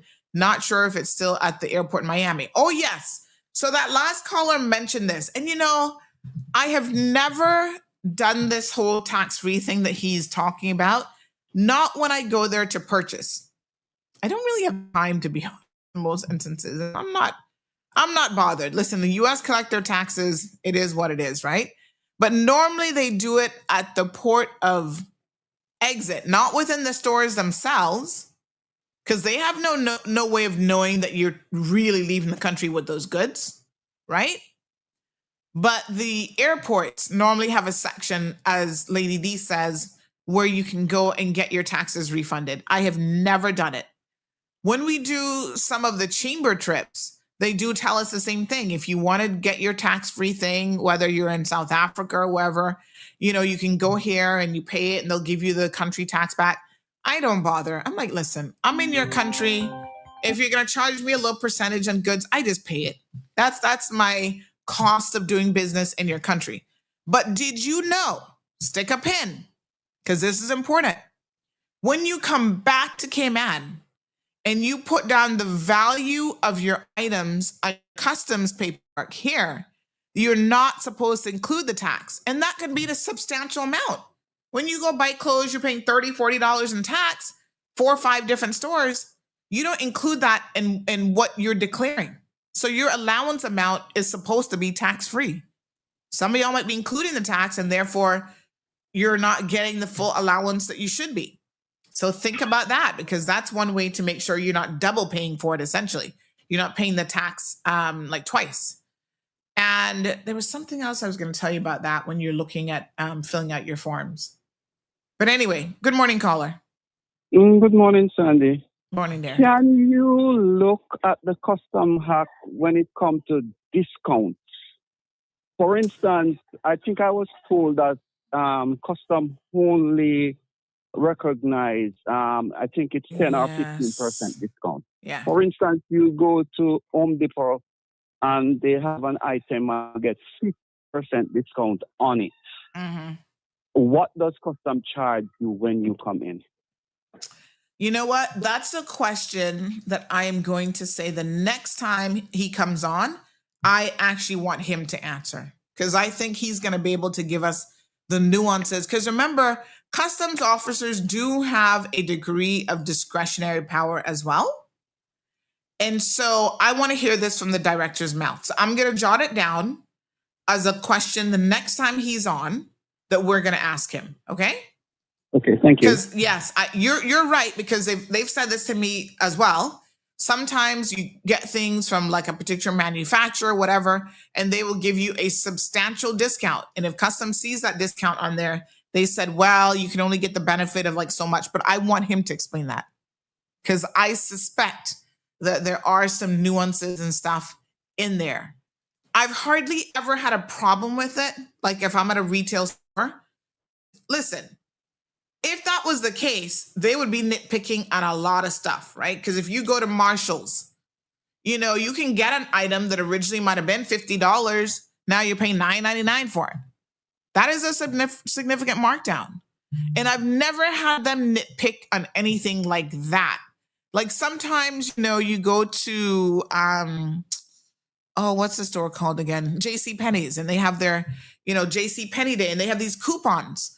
And the clerks are so good with it. They'll be like, oh, do you have a coupon for shopping with us today? And I'm like, no. You know, they always try to get you to sign up for credit card, because then they give you another 10%, whatever. And the coupons, they'll go online now. They scan the coupon for you. They said, not a problem, honey. I'll find the coupon for you. And I'm like, oh, thank you so much. And they find it, they scan it, and you get good amount off of these products, of your entire bill. You get an additional percentage off. And so I've never had anybody in customs sit and nitpick, well, you go, this clothing item was originally this and your receipt. But they have brought it up in relation to more on the commercial side. And this is why I want him to answer the question, right? Because sometimes, you get a wholesale discount, or you get a reseller's pricing or discount scheme or whatever. So we'll ask him that question when he comes back on, because that's a really, really, really good question. Nathina says, tell me more about claiming refund on taxes. By the way, big shout out to our Instagram folks, because we have someone on IG who said that at the store level, they don't do it anymore. Like I said, I have never done it. And I lived in the States. I've never done it. But Moni JW says, I usually do it long ago, but the store said everyone has to pay the taxes now. So I, again, can't speak to it directly because I've never actually done it. But I would think that Moni JW has the correct position. Because just because you have a foreign passport, how do they prove that you're actually leaving the country with the goods? It would only be at the airport that they could prove that, right? And I've never been inclined to try to go back and get my taxes back. But I just make sure that when I come in on this end, I'm not adding the taxes into my duty allowance amount. So also don't forget, right now in Florida, I think yesterday was the last day, Oh, well, we had tax-free month for the month of August. I believe it ended yesterday. So you could get all sorts of stuff tax-free. The Apple store. I walked in there to get an Apple pen. Gigi wanted an Apple pen for her birthday. They're like, oh yeah, it's tax-free. And I'm like, what? That would have been the time if you were in the market for a Mac or whatever, because they can cost you a pretty penny. You'd be saving a lot on the taxes. I was like, okay. So, Jaya, not sure how you pronounce it, says, wait, what if you're bringing things by sea? Do you include the tax when doing the customs portion? Because you don't get an allowance by sea. So the allowance, the resident allowance, is only when you travel by plane. I'm sure, but I'm going to double check with someone who actually clears goods. That's the business she's in. I'm going to actually ask her, but I'm sure I know the answer to this already. Because you are not getting a duty allowance, you pay it on everything. You pay it on the insurance, the tax, everything. But let me just double check. Someone says, oh, I definitely didn't know that. I always use the gross amount before the tax. I had a fight with a customs officer years ago about that until her supervisor stepped in and told her she was wrong. No apology was given after she tried to bully me. Oh, wow. No, some of these customs officers, their attitude, seriously, leaves a lot to be desired, right? You can do your job. And we get it that you're not going to be the most popular person on the block as a customs officer. Because yes, there are people who are trying to actively evade paying customs duty, that are being dishonest and whatever, but you can't treat everyone with the lens that everyone is being dishonest, right? It's a tough job, but you still have to be professional, stick to what the law says, and make sure you know what the law says. Because obviously, how we started this conversation this morning, a lot of them are getting it wrong. They don't know what the law says. And then they come with this attitude, like they're the big bad wolf on the block with a beating stick, and the feistiness and the rudeness. And, I've encountered some over the years. And I must tell you, is most of the people that I've encountered it with has been the female officers. I don't know why, but the male officers tend to be much more even-tempered and can just deal with you on the street. Though some of those women, Lord God, I'm just like, what is going on here? They shouldn't be charging the full price when you only paid a discounted price. Aventura used to do it, and then they stopped. You had to show the return ticket or confirmation flight information. So I suspect it's a lot of Okay, so confirmation. I got your answer here. This person says no tax should be included, period. So even when you're bringing it by sea, no tax should be included. My jeweler sent a piece for me off for a delicate repair, and unreturned, customs at the post office seized it because he didn't have proof of originality. Shaking my head. Okay, Abby, what you need to do in a situation like this, and I'm surprised that your jeweler doesn't know how to handle these types of situations. So when you're doing, and you know what, I'm going to make a little note to self that this is another area that we need to speak to Mr. Bodden about, is where it relates to returning goods, because happens all the time. You buy something, it goes bad, you got to return it. Thank God Amazon is now getting to the point where they're like, we don't need to get the item back. I just had that happen just today. It was actually a light. I had my electrician take it down. Amazon responded to me, issued the refund, the credit in my account, and they came back and said, we don't need the item back. No need to return it. Oh, saves me a lot, right? Let me take a commercial break. My sinuses here. 1 second. For some families, applying for early childhood education support isn't simple, and it has nothing to do with whether they need it. The early years matter more than any other, which is exactly why access to support should never be out of reach. No internet at home, a parent in difficult circumstances, a child in government care. These are real situations, and no child should pay the price for them. So we've introduced the option for a trusted third party to complete the application on a family's behalf. A relative, a social worker, a pastor, someone the family knows and trusts. The parent remains fully informed. Their consent is required, always. This is about making sure no child misses out simply because the process felt out of reach. If you work with vulnerable families in a school, a church, or other agency, you can now step in. That child deserves their chance, and now you can help make sure that they get it. We talk about equal opportunity. Well, this is what it looks like in practice. A child's start in life should never depend on whether their parent could navigate a form. We've removed that barrier.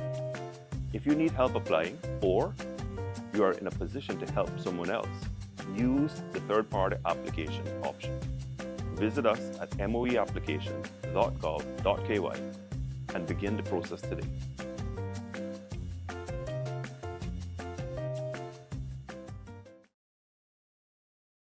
right, thank you so much.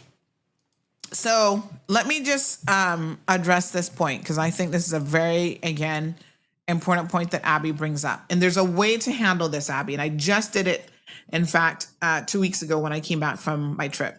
If you are sending something out, what you need to do is give customs notice at the time, because the law says the time that you're sending it off, you need to let them know that this is going off for repair, replacement, whatever, because sometimes you don't know if Amazon is going to replace it, if they're going to refund it. Like, you don't know how they're going to handle, say, for example, a defective item, right? So the important thing, though, is notification before you're trying to bring it back. So obviously, if the jewelry was purchased here in the Cayman Islands, or you've had it for years, where did it come from? It just doesn't come out of thin air. But you need to show it to them. There's a time that, say, for example, it's a laptop or whatever, and you're taking out for return repair. There actually is a form that you're supposed to fill out before sending it out for repair to say it's this item. They want some identifying, if there's like a serial number or any kind of identifying stuff on it, or whatever. You're supposed to fill that form out, take the picture so that they know this item is leaving. When it comes back, it's not a new item unless it's a replacement, and then they have their rules. And I think that's another great question. We can ask him the next time about the process for returns, right? Let me give an example of where just communicating with them, Abby, makes a difference. So when I went away, I was bringing in 7 brand new smart locks, right? The Slage locks. I think I've talked about these before. So we had an issue with all of our Slage locks all of a sudden stopped communicating on the Wi-Fi. They wouldn't connect to Wi-Fi no matter what you did. So Marlon troubleshooted it. He contacted support, couldn't get it connected. So the locks are partially functional, but the whole point of having a smart lock is to have that Wi-Fi functionality, because you can then remotely change a passcode. You can remotely lock it. You can remotely, that's why it's a smart lock. All right. So I contacted the company and I said, hey, I have used these locks for over 15 years. My own personal house, I have it on my front door. I had it in my apartment before I even lived in this house. It's been a godsend. If I need to, somebody's at my front door right now and I need to open the door from them, I don't need to get up. I just go on my phone, bam, bam, bam, open the door. So I said, to the company, we have these problems with lock. They were very, very good. Customer service, excellent. So she said, right, we have a 3-year warranty on mechanical, but then we have a lifetime warranty, like on everything else. So send me proof of purchase. So I sent all my receipts. I'd purchased them through Amazon. So thank God all the receipts were there, which means that obviously I would have also brought them in at some point to Cayman, right? And paid the duty on it if it was, So showed them the receipts. They wanted a serial number for each lock. So that's on the back of the lock. You put the top, sent all the information. She came back. She said, okay, it's approved for these to be replaced. And we'll send you brand new locks. And I said, well, how does this work? Because obviously I can't go and take off locks on an active door and send them to you and then wait for the new one to come. So explain to me how you want us to do the exchange. She said, there's no need to send us the old locks. We will replace them with these locks and you just discard the old locks. I said, okay, fine, no problem. Which part of me hates to discard a lock that is like partially functional, but what are you going to do? Anyway, when I was coming back, so I got my nice package now of my 7 locks, nicely packed. When I'm coming back, I was thinking I shouldn't have to pay duty on these because I brought these in already. I reached out to customs, reach out to supervisor. In this case, I went straight to Mr. Marlin himself. I explained to him what the situation is. This is where their discretionary power now comes into Abby. He said, not a problem. I will allow these in this instance to come in with no duty to be applied, right? Because they're $300-400 locks. So you can imagine the duty, okay? So when I came in, he actually met me at the airport, right? And again, ahead of coming back, I sent him proof. I sent the email from the company what they said they would do. I had even asked them, can you send me an invoice to show that I wasn't charged anything? So I sent all of that to him. Proof that there was no fee that I had to pay. Proof of where they said they would just replace them. They have a lifetime warranty policy. I sent that in advance. When you wait until it's coming back in to do those things, I think that's where you make a mistake. Do it in advance of your return. So he met me at the airport and he, told the officer, I've already cleared for this particular box, these items to be duty free. That's not a problem. Process her normally. And that was it. So I think if your jeweler had communicated properly with customs, you would not have had a problem. Rennie says, nope, you leave the taxes out, you pay duties and the value of the goods and shipping. And obviously, the shipping, when you're bringing it in by plane, there is no shipping. That's your ticket, right? And that's why they even give you a duty amount, because they want to encourage people also to travel, especially on an international airline. All right. Mellow Fellow says, hello, CMR. Based on my experience, when purchasing furniture and appliances in the US and delivering it to a freight forwarder to ship to Cayman, the store removed the sales tax once you have a CI driver's license. Now, I don't doubt that for big items like that are going direct to a freight forwarder and leaving the country, it is a lot easier for those, they know how to do it. The Home Depots, the Lowe's, appliance world, wherever you guys are, they understand that a lot of things are being purchased, construction materials are being purchased for export. So they probably have a very obvious system in place that would allow you to purchase those goods, get it tax-free because it's going directly to the shipper and it's leaving the country. I think the situation that we're talking about here is when you're shopping in a regular retail store and you don't, want to pay the taxes at like a register. That's a little bit of a different situation. So El Rey has provided the link for the form. Yes, it's called a RATA form, RATA. Let me see if I can find it on their website. But that's exactly what it is. And I have filled those out on more than one occasion. But he's provided the link there. So obviously it's available online. So it's the Cayman Islands Certificate of Registration. And this is what RATA stands for. Registration of Articles Taken Abroad, RATA, Registration for Articles Taken Abroad.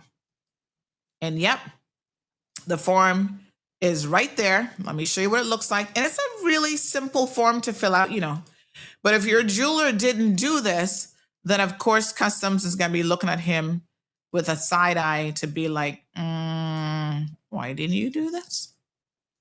So this is it. Filled it out before. And, name of the owner, email address, telephone number, quantity description, CI value, serial number if there's one, model number, reason for export, date of importation, how it's packed. I certify that the above information I gave is accurate. You do all this. You can email it here, right here to this email address. 2 pictures showing the article, the serial number of the article if applicable. And they tell you how to format it, JPEG, PNG. And then they give you some details here about, the customs locations and stuff. But this is the form. It's a PDF fillable form. And if he had filled that out, he would not have had any issues whatsoever. Good morning, caller. Good morning. I'm just jumping on the back of 2 comments that came through earlier. One of them, someone was asking about the largest amount of discount that customs will apply to a good, right? Yes. And I've been told that is 20% because a lot of these U.S. retailers, their marketing strategy is to mark things up and then tell you, oh, you've got a 45% discount or a 60% discount. But in actual fact, it's no discount at all. They just mark it up to bring it back down to what would be the regular price, right? Yeah. But our customs will only honor up to a 20% maximum discount. Right. However, just a few minutes ago, Mm-hmm. you, I think you read or you said somebody's message or comment about customs will charge you duty based on the value of a product. Mm-hmm. That is extremely correct and extremely important, because what their general rule is that you may have participated in a raffle in the US and won a Mercedes Benz, and you're going to ship that home, right? Mm-hmm.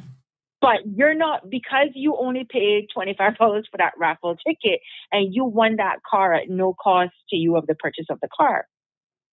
You're still going to pay duty on that vehicle when you ship it in.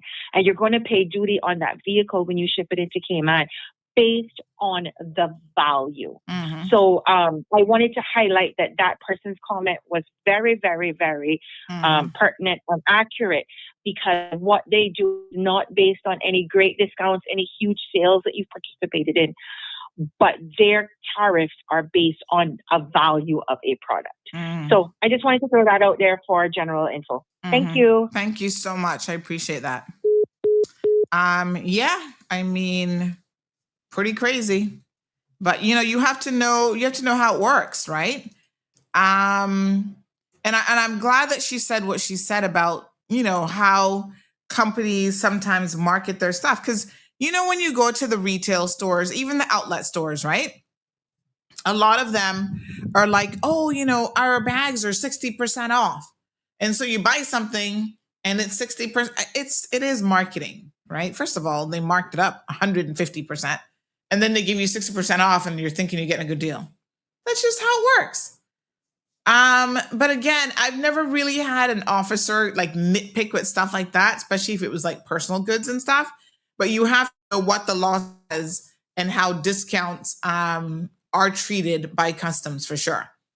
So John LaRue replies to Mellofellow and says, I think once it's going to a freight forwarder, they don't charge a tax, is what I've seen over the years. Yeah, because it's obviously very, very obvious that this is construction material and that it's actually going overseas. And it's easier to prove that, right?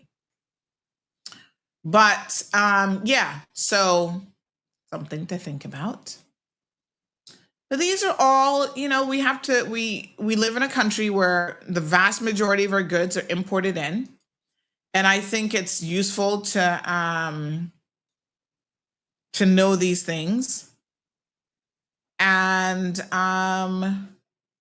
to, quite frankly, have discussions and stuff around them, because we always learn something new, right? So if you don't have that form, Abby, fill it out, because I think you kind of set yourselves up. All right. So Ouchie Fab says, thank you. I'll be trying this. Hopefully I'll get the funds. I'll get back the funds. Again, I would be very, very careful about trying to do it at the retail level. But if it's something like, something you're shipping directly to, what do you call it? You're shipping directly to a freight forwarder for export, then that's different. Do you know that there are actually some companies who do not allow you to send stuff to freight forwarders? Occasionally this happens to me through Amazon. So I will order something and it will say that this item is not for export.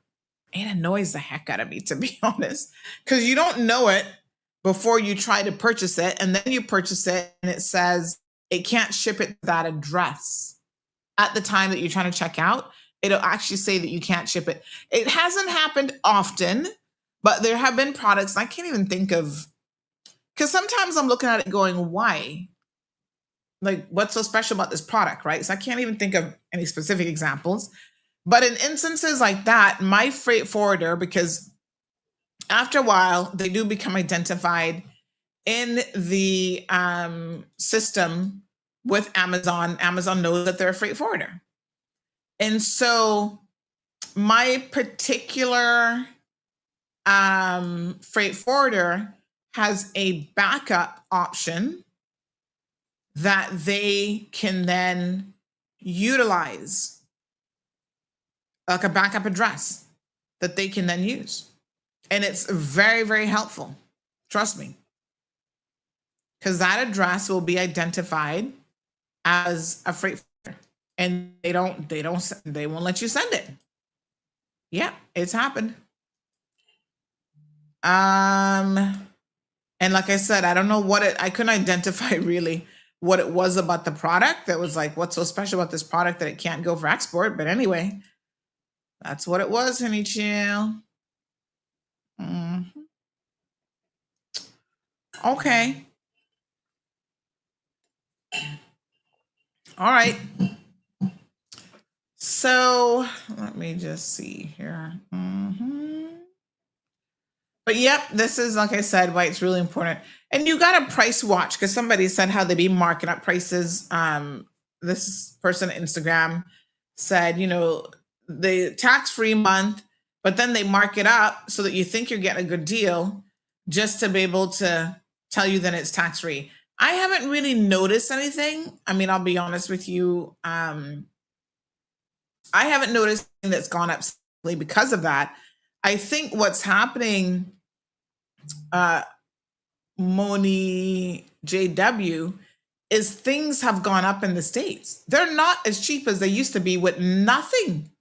Food isn't as cheap thanks to Trumponomics, right? Nothing is as cheap anymore. All these tariffs that he's been trying to put in, who you think is paying the tariff if not the US citizens on the goods and products? So yes, I have noticed an uptick in the cost of goods in the US when you go shopping. I was just having this conversation with a girlfriend of mine the other day, and she was saying, going to the US isn't what it used to be. Because things are not as cheap anymore, and it's not as enjoyable anymore. And, she was in Tampa the other day watching from Red Lobster. She says everything has changed, especially the food. Prices have increased. And I think that's not just because it's tax-free month. Generally speaking, the price of goods and stuff has gone up. In fact, I went to Publix when I was away, and I purchased something with my girlfriend. And when I saw the list of what I was getting, hold on, and what I paid, I said to her, I'm going to take a picture of my goods and put it on, let me see. I said, I'm going to put it in, put it online, because when y'all be here complaining about the cost of stuff at the grocery store, I said to people, them need to see this. Hold on. Just a few items of groceries, and my bill, I'm trying to remember how much it was now. $80 or something for just a few items. Like it really. But, what are you going to do? I'm just thankful that I have a job and that I can just pay for it, because honest to God, what else are we working for except to pay bills? Let me tell you. No, sir. I try to find it here. Anyway, I know for sure I took a picture of it. We ordered a cake. I mean, they did a great job with the cake, I must admit, for Gigi's birthday from Publix. But that wasn't cheap. None of this stuff is cheap. And given the fact that we literally import every single thing, boy, I told y'all I got food poisoning when I went to bed, but I still be enjoying the food. I'll find it. I'll find it and post it up later. But, I'm like, listen, it don't make no sense to complain, because no matter where you are, and I think that in the US, you have less spending as well, right? So jobs don't tend to pay as much. They're taxing you on every little thing. And so it is what it is. When I travel and I'm looking at the prices of stuff, I just be like, what a mess. What are you going to do? If you want it, you want it. If you can't afford it, then just don't buy it. Don't put yourself in any trouble because you can't afford it. Thank you, El Ray. He says that you have to pay duty on the shipping, but not the item once you submitted the RATA form. And to be honest, I've never even had to pay it. So, because normally I'm like picking up the and just bringing it back, the replacement good, whatever. What if the allowance if you're a Caymanian living overseas, visiting back home? Oh, Dezita. Hit the rewind button because we covered this earlier in the show. Only residents get an allowance. So if you're a Caymanian living abroad, you're no longer a resident in Cayman Islands, you're not entitled to an allowance. You are to pay duty on whatever you're bringing back. We did a whole thing on it last week, Thursday, when Mr. Bod was here. He answered it. And then Michelle will call back today for clarification. We answered it again. The bottom line is, though, you do not get a duty. It's for residents. It's a residence duty allowance. So even if you're a Caymanian, that doesn't matter. If you're not a resident here in Cayman, you're not entitled to it. Natural supplements, for example, we cannot bring many to Cayman. Is there something about natural supplements? No blazing up today. In fact, we're going to be wrapping things up here.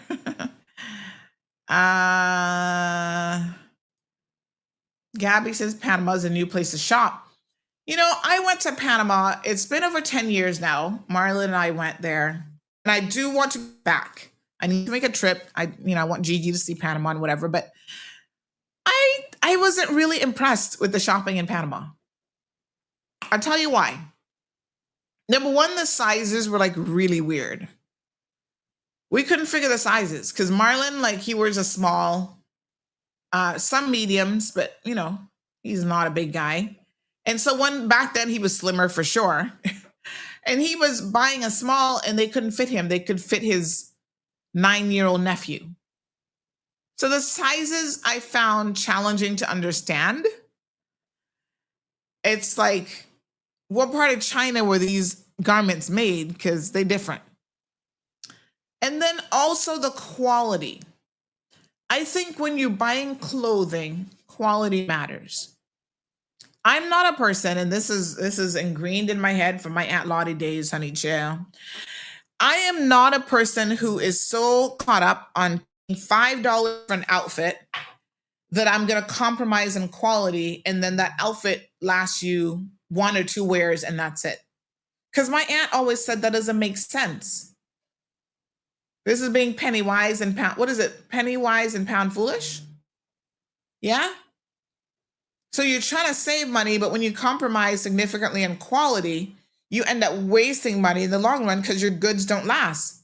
She did not shop at places like, what was the shoe place called? What's it called? The cheap shoe place. They went out of business in the States, but I think they're still in Jamaica and a few other places. Shoe. What the hell? Penniless? Penny. What was it called? Oh, God, I can't remember now. Penny something. Somebody help me out here. Anyway, y'all know what I'm talking about. She didn't shop in places like that for school shoes and stuff because they're not going to last. It's all kind of fake leather, leatherette and whatever. Pay less. Yes, thank you, Damien. It just came to me. Pay less. Your feet are going to stink because, it's not good quality. My aunt was like, don't bother with that. Buy a pair of shoes. And then especially for your shoes, something that's supporting your feet, right? That's why y'all be having foot peens and stuff squeezing your foot and bunions and all kind of stuff because it's cheap shoes. And cheap shoes, I think, from a mechanical perspective can be a problem. And as someone who has foot problems, trust me, when I go to the podiatrist or I go to the pain management specialist, they tell me that there are certain brands of shoes that I should stay away from. Even Skechers. I love me a Skechers, but the shoe doctors are like, no. You should be getting the what's the one that begins with the H now? I bought a couple of them actually. I have a pair of slippers that my cousin just gave me the other day because she ordered them and then they were too they were too small for her or too big for her. And so she gave them to me and they fit like a glove and they are so comfortable. They make tennis shoes and stuff as well. Begins with an H. It'll come to me. But anyway, they're like expensive. The slippers alone is like $100. Not a word of lie. She also recommended New Balance and one other brand. New Balance. But there's very specific shoes that she recommended in terms of giving you the proper support that you need, not putting excess weight because they use proper materials. They use breathable materials for, athletic shoes, so on and so forth. So you get what you pay for as well. And it doesn't, and my aunt said it and I've always stood by it.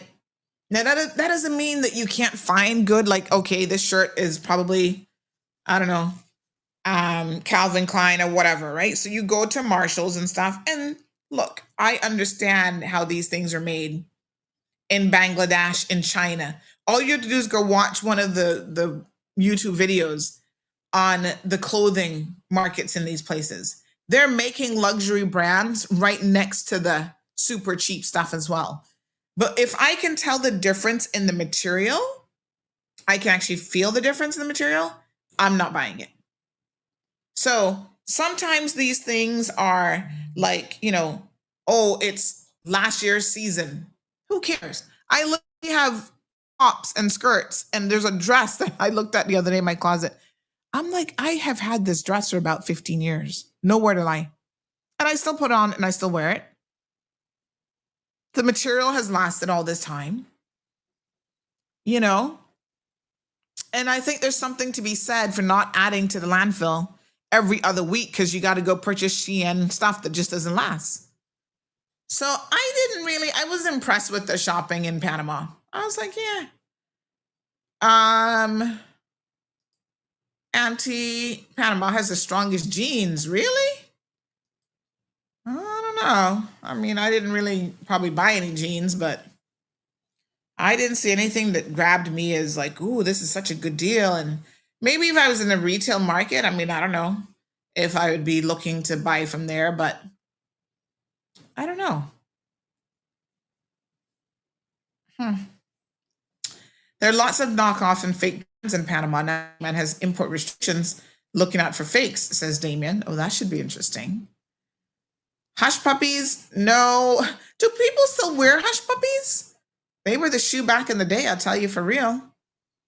I used to wear my little loafers every year for school when we did school shopping. My aunt used to buy me my little penny loafers. They were like my primary shoe style. Got tennis shoes and my penny loafers for school.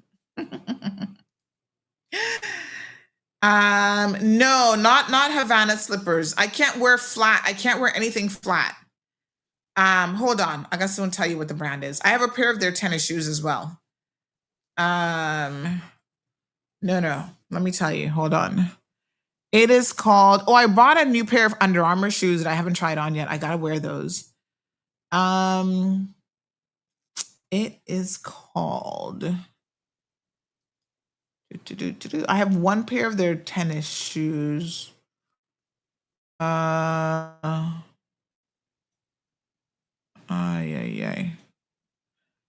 anytime you have to wear orthopedic style shoes, child, they be so ugly. Not a word of lie. They don't be cute at all. Marlon's like, you're wearing old lady shoes. I'm like, yep, I know.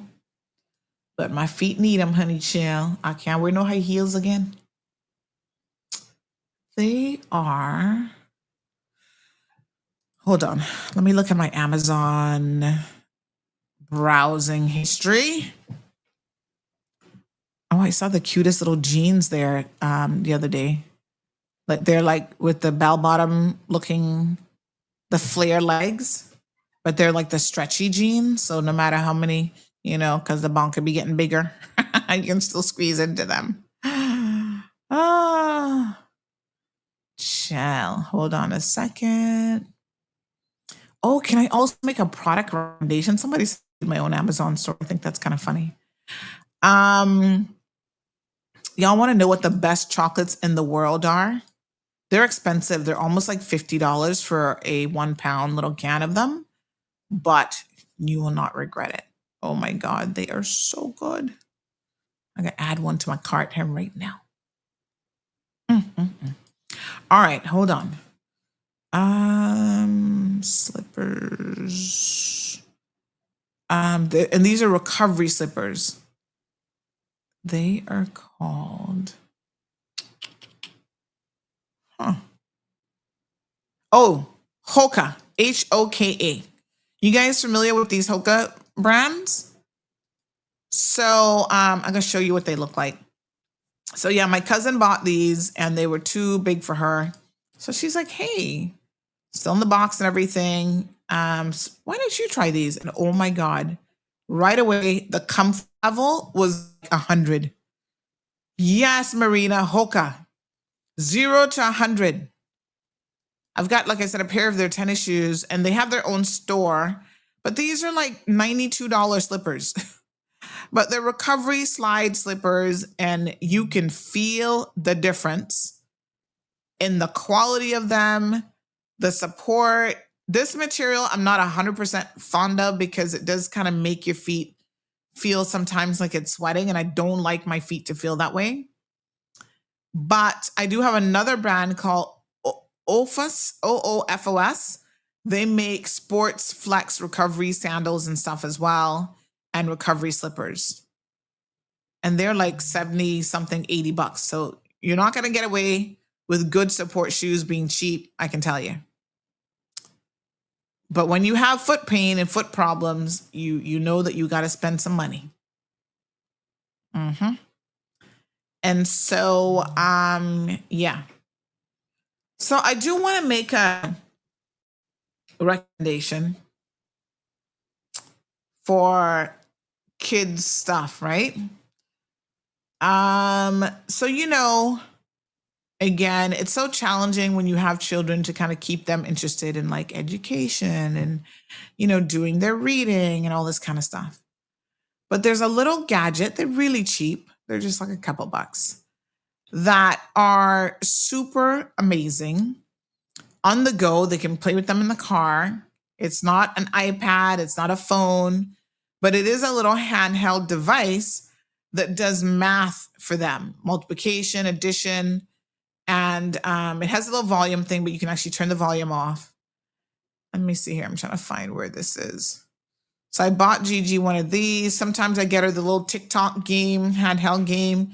They're still not a smart device because trust me when I tell you, you need to keep your kids away from these smart devices. But they are something for them to do. And it's also educational, like memory games and stuff like that. So it's like it almost looks like a little calculator. But let me see. Let me see if I can find it. No. Let me see. But these are really cool. So I got her one of the TikTok 4-in-1 handheld puzzlers. So she can sit there and play TikTok with the machine. And I like to play TikTok with her because she's still learning. And every time I beat her, she's like, oh man, I was going to go there. And I said, well, woulda, shoulda, coulda, go there, and you didn't. So I don't know. Why do I feel like I'm missing this thing of chocolates? Wait a minute. Oh, I ordered this chocolate thing already. Oh, this must be coming in my next package that my friend will be bringing duty free for me.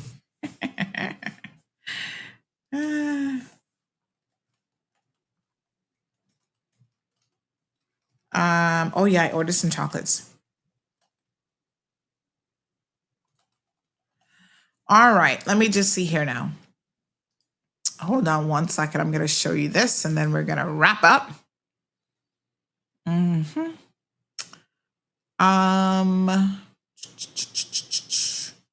Oh, by the way, I found these really nice outdoor mesh food covers. You know, when you have your little you have your barbecue and stuff, and those pesky flies coming around all your food. Oh my God, I can't stand flies. They're so disgusting. So I ordered some of these. On my next barbecue, I'm going to cover up everything with these. And I got those little, I think I ordered the fan things where you put the little fan with a little soft blade like around and it scares the flies away. So I'm going to be trying those for my next barbecue as well. Let me see. Oh my God, I found the best sleep mask ever. Oh God, I really should create an Amazon store. Oh, I love a good deal, but hold on. I'm trying to find this handheld thing to tell y'all what it is. It is, oh, I got her this what do they call these? Oxalotls? These little kids like those little things. You know what the oxalotls are? They have the oxalotl squishy, soft things. They're like fidgety toys. Adults apparently use it too.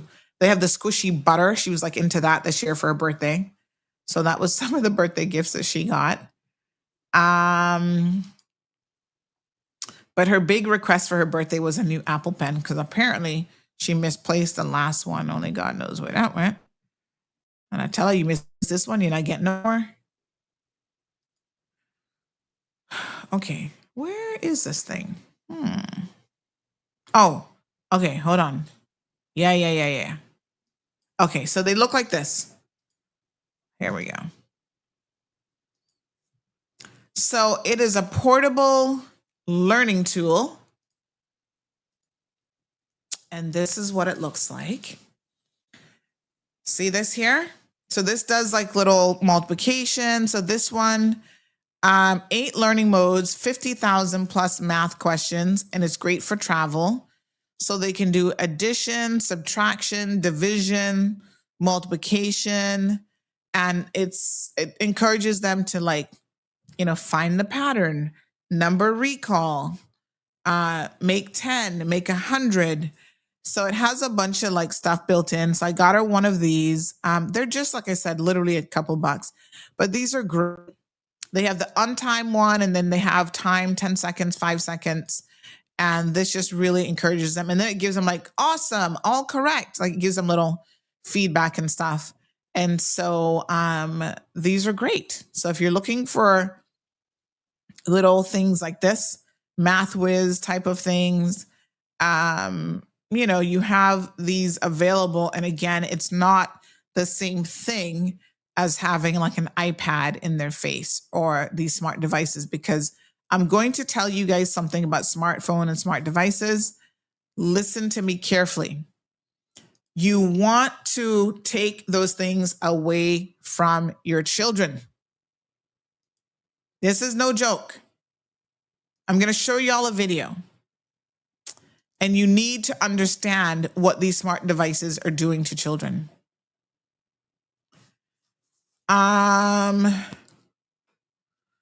So Shannon says she hates flies as well. I'm going to end today's show, I think, with this video, because it's such an important topic that I want us to come back to it as an entire topic. AJ says that Hoka makes good running shoes as well. Yeah, they're rated quite highly for, I think, all of their shoe products, for sure. Yep, very, very good brand. Sarah says Hoka recovery are amazing, right? The second I put my foot in, I was like, oh my God, these feel so good. Okay, wife forever says, Sandy, Amazon shopping Marlin looking like. Did I tell you guys what he did the other day? I was about to kill him. He went in my Amazon account, right? Like I said, he has all my account information. But normally he keeps his own Amazon account. But, if I need to print off a receipt, I'll have to log into his, get his receipts, whatever. So he was ordering some cables for something he was doing here for me. I can't remember what it was. But anyway, he needed a cable. And so he just went on my account and ordered it. When I got back, all of my stuff was deleted from so I always keep stuff in my cart. And it just sits there for months and whatever. And sometimes I'm like thinking about it. Sometimes I'm not sure, whatever. And I just leave it there. He deleted everything from my cart. I was so pissed because I had a cart full of stuff. Thank you, Real Michelle. And I was like, why did you delete stuff from my cart? Like, I'm still thinking about it. Oh, you don't need nothing. I was so vexed. And then you know what I realized? Then he called me later and he's like, I didn't delete it. It's in your saved items. He was about to get put on ice. But I have stuff in saved items too, but sometimes I just like to see it in my cart because I'm still thinking about it. And do you know that you don't have to, when you go to check out, you can take off the individual items you want? So you could have 100 things in your cart, and that doesn't mean that you have to purchase them all at one time. Ooh, this one looks good. Piano Prodigy Kit. Learn math through music. You know, they say that music is very, very important to make a lot of connections in your head. Fractions, division, algebra. Interesting. But anyway, they have all these little devices that your kids can get. Some of them like decoder games, different little stuff that really works their brains. It's great for them. Appropriate ones too. Okay. What does technology do to the brain? Trust me when I tell you it's not good, especially for children. Sean Wilt says he needs to block me from Amazon. Don't be giving him no ideas. Watch this video, and I'm trying to get some experts together so we can have a panel discussion on this. But this is serious stuff. If you've got children and you're thinking about giving them phones, even the iPad, you have got to be in control of it, folks. Making them take the iPad everywhere they go to babysit them while you're, doing what, don't do it. Don't do it. I mean, I have literally taken, I have in the drawer right next to me, 2 of her game consoles. And the funny thing is when you take it away, of course, the first thing I'd be upset. She hasn't even asked for it. And it's been here like a month. During school time, hand me that iPad. I just put it away. They're going to find other stuff to occupy their time, and you want to listen to this carefully. Something changed. Not in one country, not in one school, not in one family. Everywhere, at the same time, all at once. And we are only now beginning to understand what happened. After more than a decade of stability, the mental health of teenagers plunged in the early 2010s. Rates of depression rose by 134%. Anxiety rose by 106%. Self-harm rose sharply. Suicide became the second leading cause of death for young people under 24 in the United States. 20% of 12 to 17-year-olds had at least one major depressive episode. The CDC called the findings devastating. This was not a blip. This was not one bad year. This happened in country after country after country at the same time. So what happened in 2012? In 2012, smartphones became universal for teenagers. Instagram launched in 2010, Snapchat in 2011. Twitter was already everywhere, and at exactly the same moment, play-based childhood that had defined human development for thousands of years was replaced by what psychologist Jonathan Haidt calls the phone-based childhood. Children went from spending their afternoons outside, unsupervised, taking risks, making mistakes, solving problems with other children, to spending them alone. In their rooms. On a screen. Being fed content designed to keep them there as long as possible. The research identifies more than a dozen ways this rewiring interferes with how children develop. Sleep deprivation.